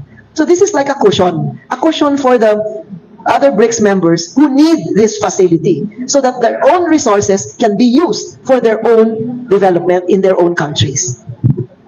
Okay, thank you, Senator Nikki. Tanong naman mula sa ating media friend, pakilala lang po. Boy Silario po sa Remate. Kaya attorney po. Sir, yung sinabi nyo kanina, matitiyak po ba ng AKAP tsaka yung AIX, yung food security sa pamamagitan ng Financial Assistance Program para sa mga mahihirap na pamilya? Hindi tugon ang any form of ayuda. Liting ko sa mga kababayan natin. Yung ayuda is not illegal, is not immoral, is not unconstitutional per se. In fact, it is the inherent mandate of any government to provide assistance. But may mga conditionalities yan. Halimbawa yung ayuda, papasok ko lamang kung may trahedya, kung may disaster, kung may bagyo, may sumabog na bulkan at bumuhos ang lahar. Pero hindi mo pwedeng gawin yan at i-convert and mag-mature into an economic policy because there is no proven societal benefit yung patuloy at sige-siging ayuda. At yung ayudang yan, dalawa lang ang pinagmumulan yan. From the payment of our taxes and for continuously borrowing, whether domestic or foreign source yung funds. Babayaran ho natin yan. Binibigyan natin, yung targeted po kasi yung ayuda boy. Targeted ang ayuda. Ang tinatarget niyan, yung mga gusto talaga ng mga politiko na maging dependent na lang sa kanila para pa ulit-ulit silang tangkilikin at iboto. Pero, yung mover ng ating economy, yung middle class, anong binigay na ng gobyernong ito, ng Marcos administration sa middle class? Bakit ang middle class gigising ng maagang-maaga, pipila sa terminal ng bus, stasyon ng tren, sasakay ng motorcycle riding na paparayan para lang hindi ma-late sa trabaho? Uuwi yan ang routine niya. Pipila na naman, makikipagsabayan, bakbakan sa traffic, uuwi, gabing-gabi na, pagod na. Wala nang quality time para naman ma-monitor kung kamusta na yung kanilang anak, yung misis niya, yung mister niya. Sa pagod niyan, matutulog na lang. Day in, day out, yan ang ginagawa niyan. Subalit, bawal silang tumanggap ng ayuda. Bakit? Ang definition ng ayuda, yung walang trabaho. Yung AIX, yung Assistance for Individual in Crisis Situation. Bakit walang premium? Yung araw-araw na nagtatrabaho, na tuwing sahod, automatic kinakaltasan ng withholding tax. Anong binibigay nating protection doon? Yung kanilang contribution sa PhilHealth funds, kinuha pa ng gobyerno. So doon mo makikita yung disparity. Bakit gusto nilang ayuda? Babalik ako, wala. Ang layunin lang nito ay magpatuloy for their own political aggrandizement, hindi para mapabuti ang buhay ng Pilipino. Hindi natin kayang magbigay ng patuloy na ayuda. Pagtuunan natin ang food security. Kung sana from day one ng kasalukuyang administrasyon, tinanganan na yung problema sa agrikultura, Yung sinasabi ni Senadora Nikki, hindi po silver bullet kasi yung pagsabi mong priority ko ang agriculture. It takes time, may proseso. Pero kung naging seryoso from day one, we can look forward for the coming year or on the 4th year, mag-i-improve na yung ating rice production, yung ating rice sufficiency, yung ating mga mangingisda, yung ating magbabaka, magbababoy, lahat. Kaya lang hindi yun ang priority. And again, I have nothing against ayuda doon sa tunay na nangangailangan. Paano naman ang middle class? Wala tayong binibigay. Bakit hindi natin bigyan? Ng 1 month or 2 months income tax holiday. Sasabihin siguro, that is an absurd proposition, Atty. Vic Rodriguez. Dahil mabawalan ng kita ang gobyerno in the form of taxes. Paano magiging absurd proposition? Hindi hamak na absurd o kabaliwan yung patuloy kang nagbibigay ng ayuda kahit hindi naman doon sa nangangailangan. I'm just saying, bigyan din natin ng proteksyon yung nagko-contribute sa nation building, yung nagbabayad ng buwis, yung nagbabanat ng kanilang mga buto. At ito yung working class. At ang may tutulong ko siguro, tanggalin na o buwagin na yung provisional wage rate. Iparehas natin ang sahod ng nasa probinsya at yung mga nagtatrabaho sa National Capital Region. Okay, alas 12 na. At meron pang last question. Pakilala mo na. Good morning. My name is Daniel Long from GTNR Global Talk News Radio with Carmen Tong Laurel. I have two questions. First is about Attorney Vic. Do you believe that the win of President Donald Trump in the United States election is good for the Philippines with regards to its foreign policy? Because Trump has said he wants to end all of the wars in the world, the Middle East, Ukraine. He wants to stop that in 24 hours. He wants to stop even the brewing conflicts in Taiwan, in the West Philippines, or the South China Sea. And my second question is about food security. A lot of people are not aware that it is the official policy of the United States since President Richard Nixon this is National Security Memorandum 200. It is to keep developing countries like ours to be dependent on food imports, to have minimal or no tariffs on the imports, and to focus on globalization or the global food supply, which is volatile, instead of producing food for ourselves. And they do this to keep the population of developing countries low, to maintain their hegemony on the world, on our natural resources, and to hoard the global food supply. In light of this, do you support revaluing our membership in organizations like the World Trade Organization, which since 1986 has pushed us to focus on the policy of food dependency, food imports instead of production, which many observers have described as not globalization, but globalized famine and globalized genocide? Thank you. Thank you, Daniel. Yung tagumpay ni President Donald Trump sa US, hindi ko naman pwedeng sabihin it will be really good for the country. All of us are just mere observers on paano yung what will unravel dito sa pagbabalik ni Pangulong Donald Trump sa White House sa Estados Unidos. But what I can say, based on what I have been reading, what I have been watching, and what I have been hearing, ako personal ko ito, Daniel, I cannot say that it's really going to be a good presidency that will benefit the Philippines and the Filipino people.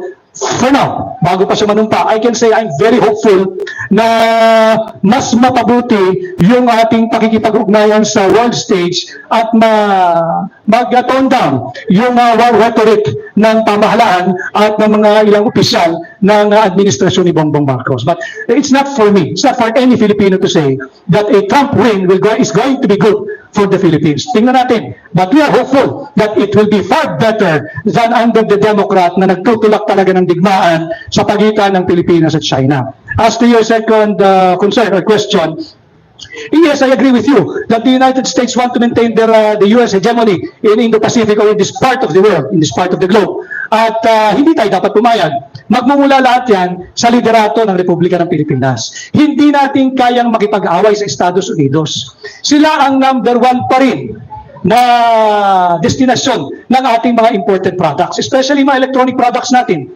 Subalit, number 1 naman ang source of imported products natin ang China. So ituloy lang natin yung maganda sanang layunin, yung continuity that we will be friends to everybody and enemy to none. Huwag tayong kumampi na ang nangyayari kasi is a zero-sum game. Either kaibigan kita o kaaway mo ko. Hindi. Ang foreign relation, to my mind and in my own humble opinion, kinakailangan parang hanap buhay yan. Ito, negosyante, si Senadora Nikki. Kailangan mag-diversify ka rin. Diversify mo rin yung relasyon mo sa ibang bansa. Kailangan nila ng Pangulo na katulad ni Trump. Wala po tayong say doon. Ang importante po, kaya ba ni Trump na tuligsain o hindi sundan yung mga aninong gumagalaw sa likod niya? Dahil kahit sino pong manalo presidente ng Amerika, wala naman sa sarili lang niya yung desisyon. Yung buong Kongreso o yung buong Senado nila ay hindi rin nakakapag-desisyon ng sarili. Hindi kaila sa kahit kanino na merong mga aninong gumagalaw. Kumbaga, merong mga puppeteers pulling puppet strings. So, kailangan si Presidente Trump ay kaya niyang sabihan yung mga yun. Kung gaano siya katinding magsalita, kung gaano siya katinding magkaroon ng mga kaaway, dapat yung mga hindi sumusunod sa kabutihan ng bansang Amerika, eh yun po ay kanyang kawayan din. Alam natin na malaking industriya ang mga gumagawa ng mga bomba, mga fighters, mga jets, malaking industriya. Mahirap talikuran. Kaya ba niyang talikuran yung mga yun? Nang sa ganon, yung sarili niyang bansa ay maiamon niya. Sinasabi natin tayo mahirap. Ang problema natin pagkain, yun din sa kanila. Maisip niyo ba na ganun kadami homeless sa Amerika? Diba? Dito ba, maglakad ka dito? Ito, lakad nyo kung Kamuni, Jimenez Street, ganyan. Wala naman kayo makikita ganun eh. Pero bakit sa bansang Amerika, ang daming nagkalat sa lansangan, nasa internet niyo po yan, homeless na. Makikita nyo naman yun eh. Bakit ang dami sa kanila ay walang matirahan? Hindi na nila kaya bayaran ng renta. Kaya nakatira sila sa loob ng kotse. Maraming mga tindahan, malalawak na tindahan, pinahihintulutan ang mga sasakyan pumarada doon sa kanilang parking lot. Dahil sa Amerika, wala namang masyadong basement parking, yung mga mall nila. Ang lawak ng lupang bakante, di ba? Yung parking lot nila, kung minsan kilo-kilometro eh. So, bakit doon sila natutulog? Bakit doon na lang sila sa loob ng sarili nilang kotse nakatira? Dahil hindi na abot kaya ang renta o pagbili ng mga bahay. So, yung problema natin, mukhang yun din ang problema nila. Kaya lang, ibang dating, ibang level yung kanilang problema. Di ba? So, ito pong pagpanalo ni Trump, yan po ay nagiging sagisag ng mga pangangailangan ng mga Amerikano na hindi nila masabi. Hindi nila masabi. Feeling din nila wala kaming tinig eh.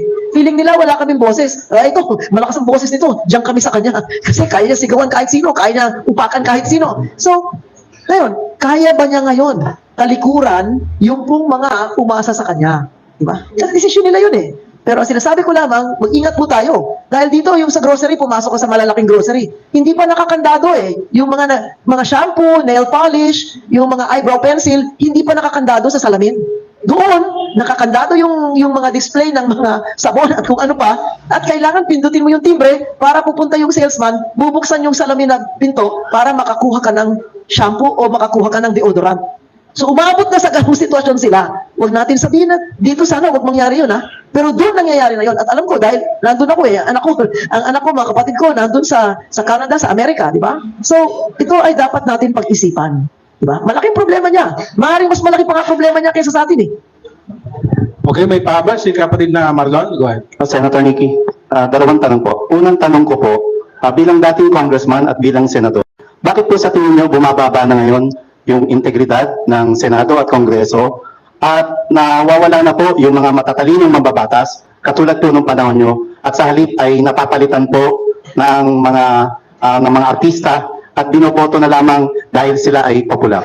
At yung ikalawang tanong ko po, sa tingin niyo po ba patuloy pa rin gumagamit ng ipinagbabawal na gamot si Pangulong Bongbong Marcos kaya patuloy din itong iniiwasan ang panawagan ng mamayang Pilipino na magpasailalim siya sa credible hair follicle drug test?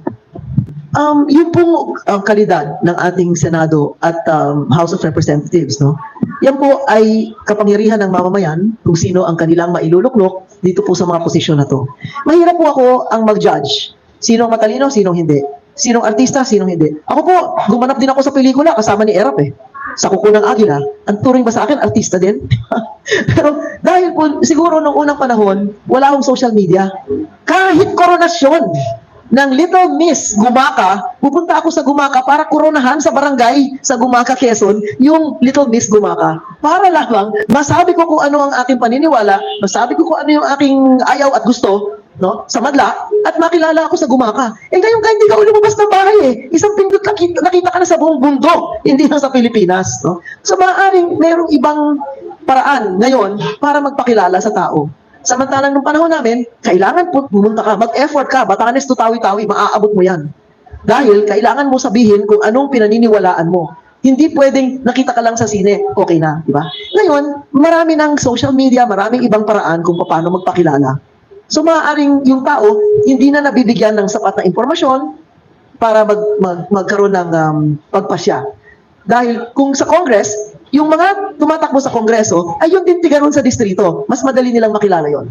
No? So but I don't want to comment on sino matalino, sino hindi, or bakit ganito nangyari.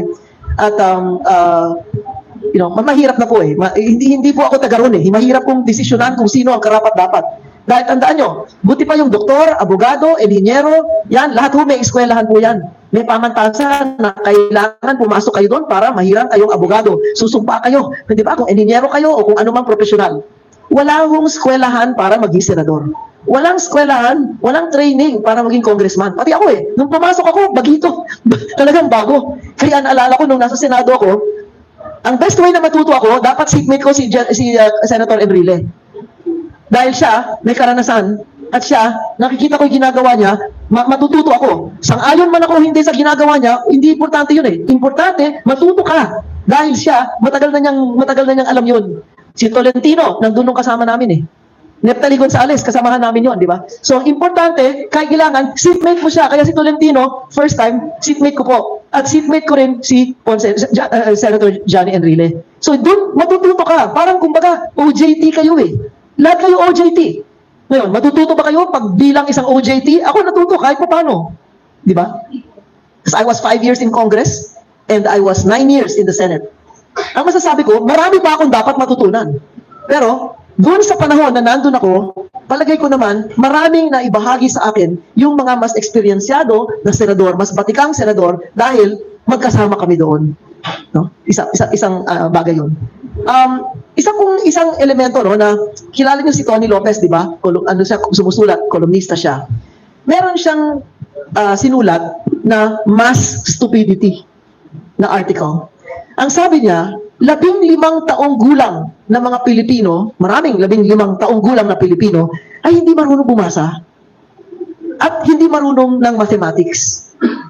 At lumabas na yung pag-aaral at pagsasaliksik, ang resulta ay ang Pilipinas ay isa sa pinakakulelat o pangalawa sa kulelat sa larangan ng math, science, reading. No?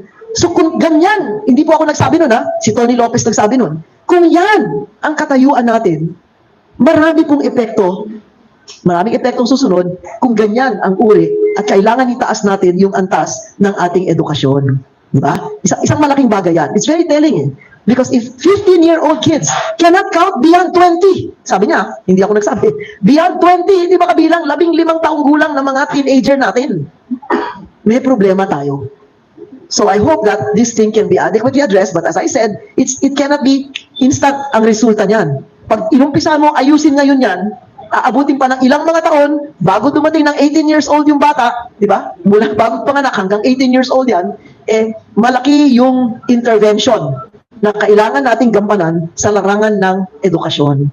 Yung kung tinanong nyo yung last question, hindi ko po masasagot kung ano po ang ginagawa ng Pangulo ngayon. Kaya nga, buti nga nandito si Vic kasi siyang mas inside information dahil doon siya nanggaling, no? Mas masasagot yan. Ako wala pa akong alam ngayon. Dahil hindi po ako naimbita doon at wala namang akong karapatan magsalita kung hindi ko po alam. First-hand knowledge. Pero Senator, sa tingin nyo dapat ho magpasailalim sa hair follicle drug test si PBBM? Alam nyo, kung ako siya, gagawin ko eh. Seriously, kung ako. Kasi walang problema eh. Yung mga dalubhasa, yung mga doktor, yung mga sila naman mag-judge. At saka hindi lang siya. Pati ako, pati lahat tayo. Okay lang sa akin. Wala po akong pinoproblema doon sa mga test, ng kahit anong test. Di ba? I have no what do you call this? I have no reservation about taking any test. I'm open to all kinds of questions. Open to all kinds of tests, and I'm willing to answer whatever I can about myself. No, it's no big secret sa akin kasi. So okay. Sana any public official, ano? Kasi pinagkakatiwalaan sila ng taong bayan. Yeah. Kasi tingnan nyo, yung mga pulis, di ba, nasa subject sa mga test na ganyan, security guards, Di ba? marami pong nasa subject to this kind of tests, no? So I think it's the doctors, the scientists, the people in the know who know best. Okay, Ay, ito hindi last na lang, pinapakapon eh. Ito. Next year, 2025, election na. Hindi pa rin nawawala yung spekulasyon na yung charter change plan. Ano nga say mo din, Attorney Vic? Alam mo na, maraming mga agenda yung ibang mga politics. Again, we should all come into agreement and realize what is at stake for the country this midterm election. Ang nais talaga ng administrasyon ni Bongbong Marcos ay mapahaba yung kanilang termino, yung for perpetuation ang kanilang hinahabol. Subalit malinaw naman na nung kumandidato noong 2022, ang kontrata mo sa sambayan ng Pilipino ay 6 years lamang. You have to respect that. At wag ho tayong papayag na baguhin nila ang anyo ng ating gobyerno from presidential to parliamentary. Buhay pa ho yung peki at huwag na tsatsang yan.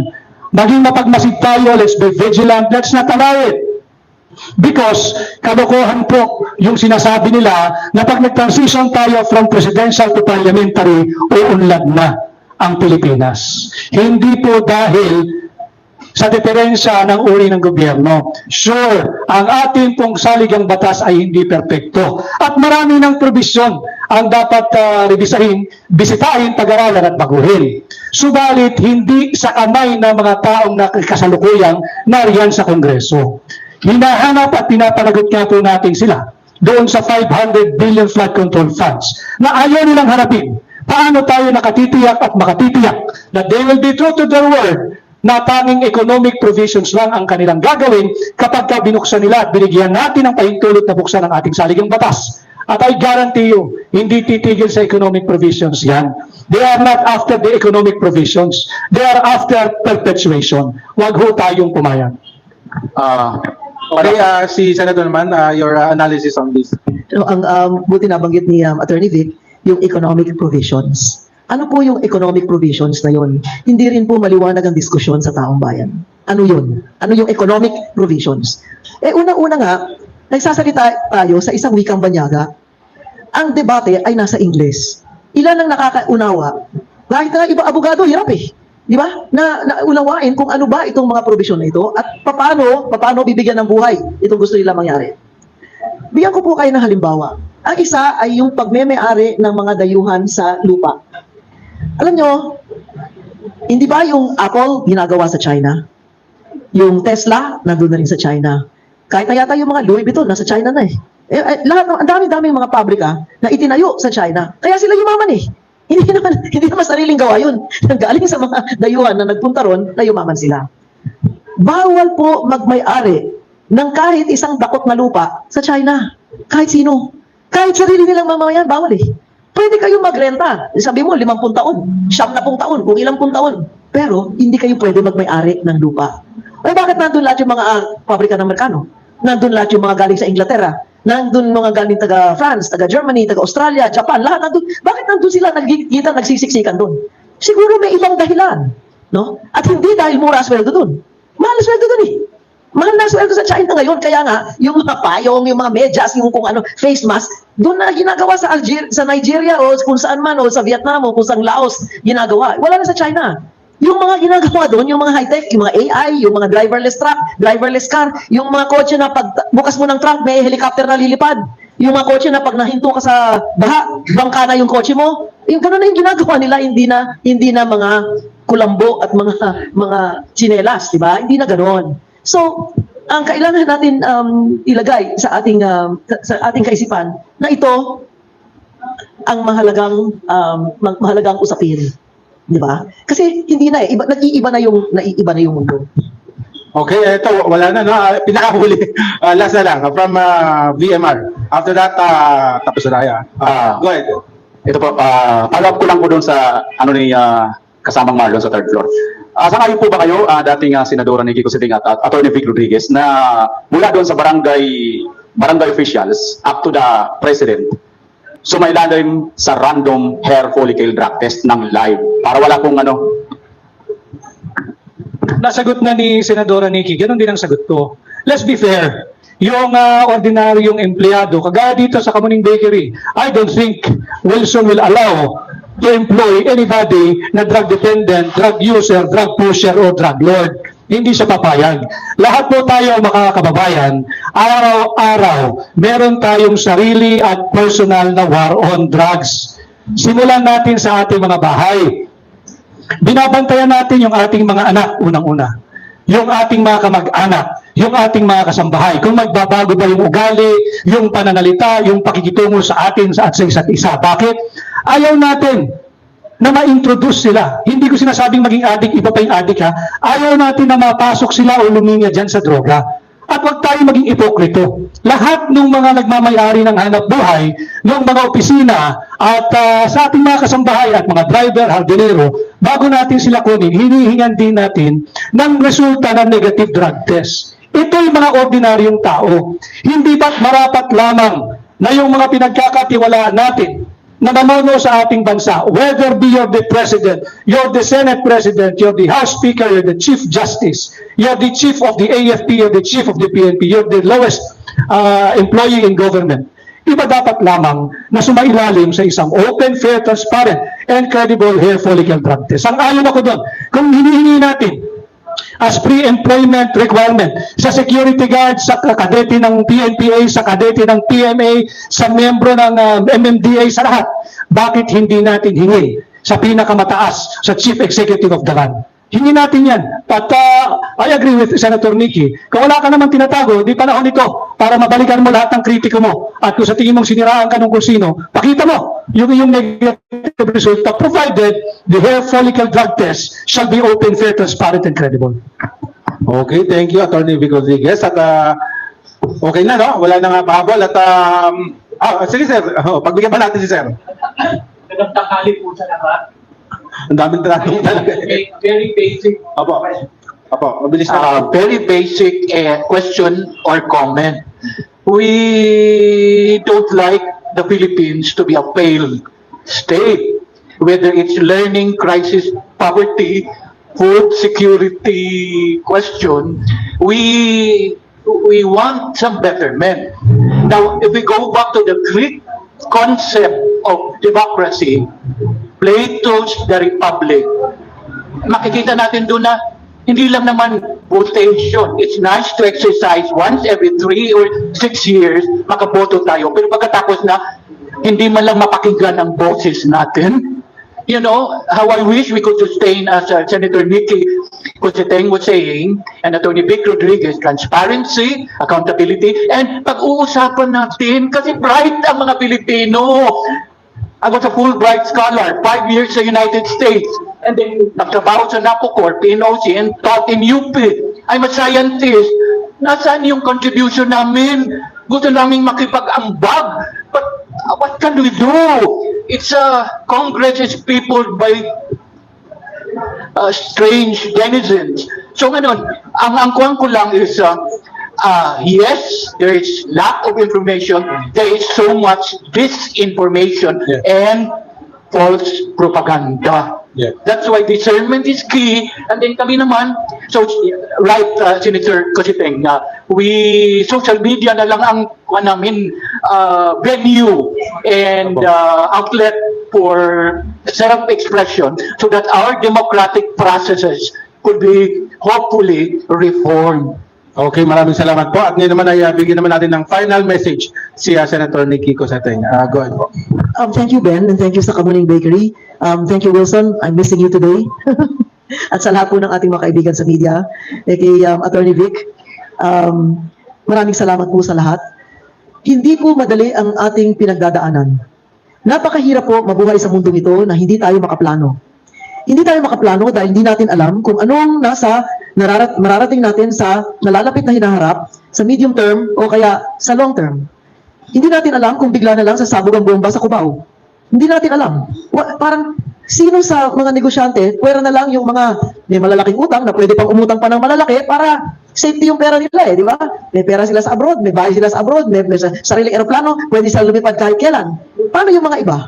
Paano yung 100 milyon at 115 milyong Pilipino na walang ganoon? Ako lang sa eskwelahan namin, Diliman Preparatory School.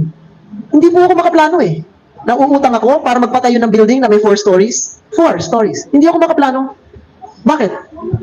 Paano kung pag nagkagulo, matiklo lang, minsan, madulas lang, may mapindot lang ng mali. Whether presidente natin o si Donald Trump, may mapindot na mali, patay. Di ba? So, paano tayo? Paano kung kayo nakatira sa Cagayan? Paano kung kayo nandun sa Ilocos? Halos pwede lunguyin lang yung China, di ba?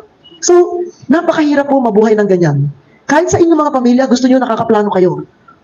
Paplano kayo ng bakasyon? Next June or July dahil summer? Nakakasiguro kayo na mula ngayon hanggang June or July, sigurado tayo? Di ba? Kasi ang daming mga agam-agam. Ang daming hindi natin mahawakan na mga pagkakataon na maaari tayong magabayan. O kanino tayo? No? Hahanap ng ating parang kumpiyansa? O mahirap po mabuhay ng ganun.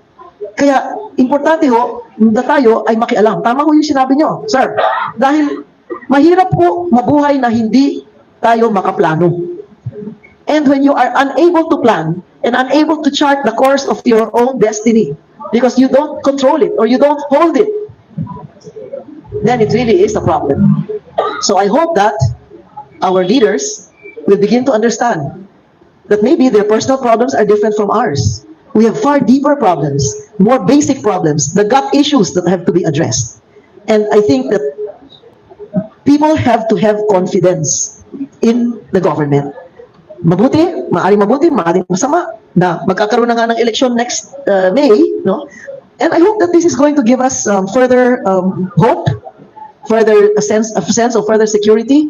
Dahil hindi po nanggagaling sa labas ang problema natin sa seguridad ng ating bayan. I repeat that. Hindi po galing sa labas ang mga problema natin tungkol sa seguridad sa ating bayan. Nandito po sa loob. Lahat na nabanggit dito, pagkain, hanap buhay, kalusugan, diba? Itong lahat na pangkalahatang usapin, hindi po sa labas nanggagaling. Dito po. Kung ganon, ang tugon ay dito rin po manggagaling sa loob. Hindi po sa labas. Kaya wag po tayo magpapadala at wag po tayong mahihila, no? Kaliwat kanan na nakalimutan na natin na tayo ay dapat nasa kalagitnaan ng ating hinaharap. We're here in the middle of what our future will be. Let's not lose sight. Let's not lose track of that.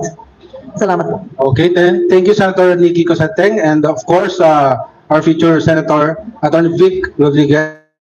Your final message. Thank you, Ben. Thank you, Madam Senator Nikki. At maraming salamat sa Kamuning Bakery, sa inyong lahat ng mga kaibigan natin sa media na naririto ngayong araw.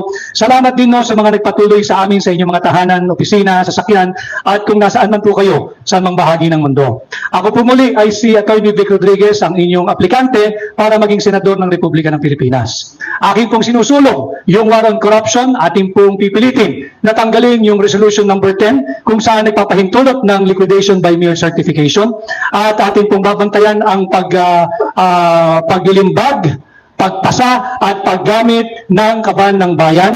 Babantayan po natin yung budget, at kung ako po ay inyong pahihiramin ng inyong mandato, aking pong isusulong na maibalik ang death penalty sa kasong plunder at drug-related offense ng mga taong gobyerno. Ito po'y sisikapin natin. At nananawagan din po ako sa lahat ng Pilipino.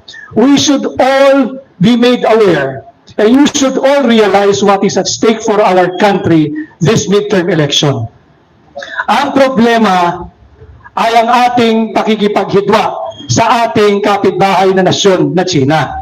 Hindi ko sinasabing tama ang China. Marami na rin violations ang China. Kaya lang, let's embrace the reality. We are not in any position to wage war against a superpower neighbor like China. Hindi nga natin matugunan yung problema natin on food security. Makikipagdigma pa ba tayo? At hindi rin no problema ang saligang batas bagamat hindi ito ay hindi po ito perfect o hindi po ito perfecto. Pero babalik po tayo sa pangunahing problema. Ang problema ay ang korupsyon, ang talamak na korupsyon at higit pang korupsyon, hindi ang konstitusyon.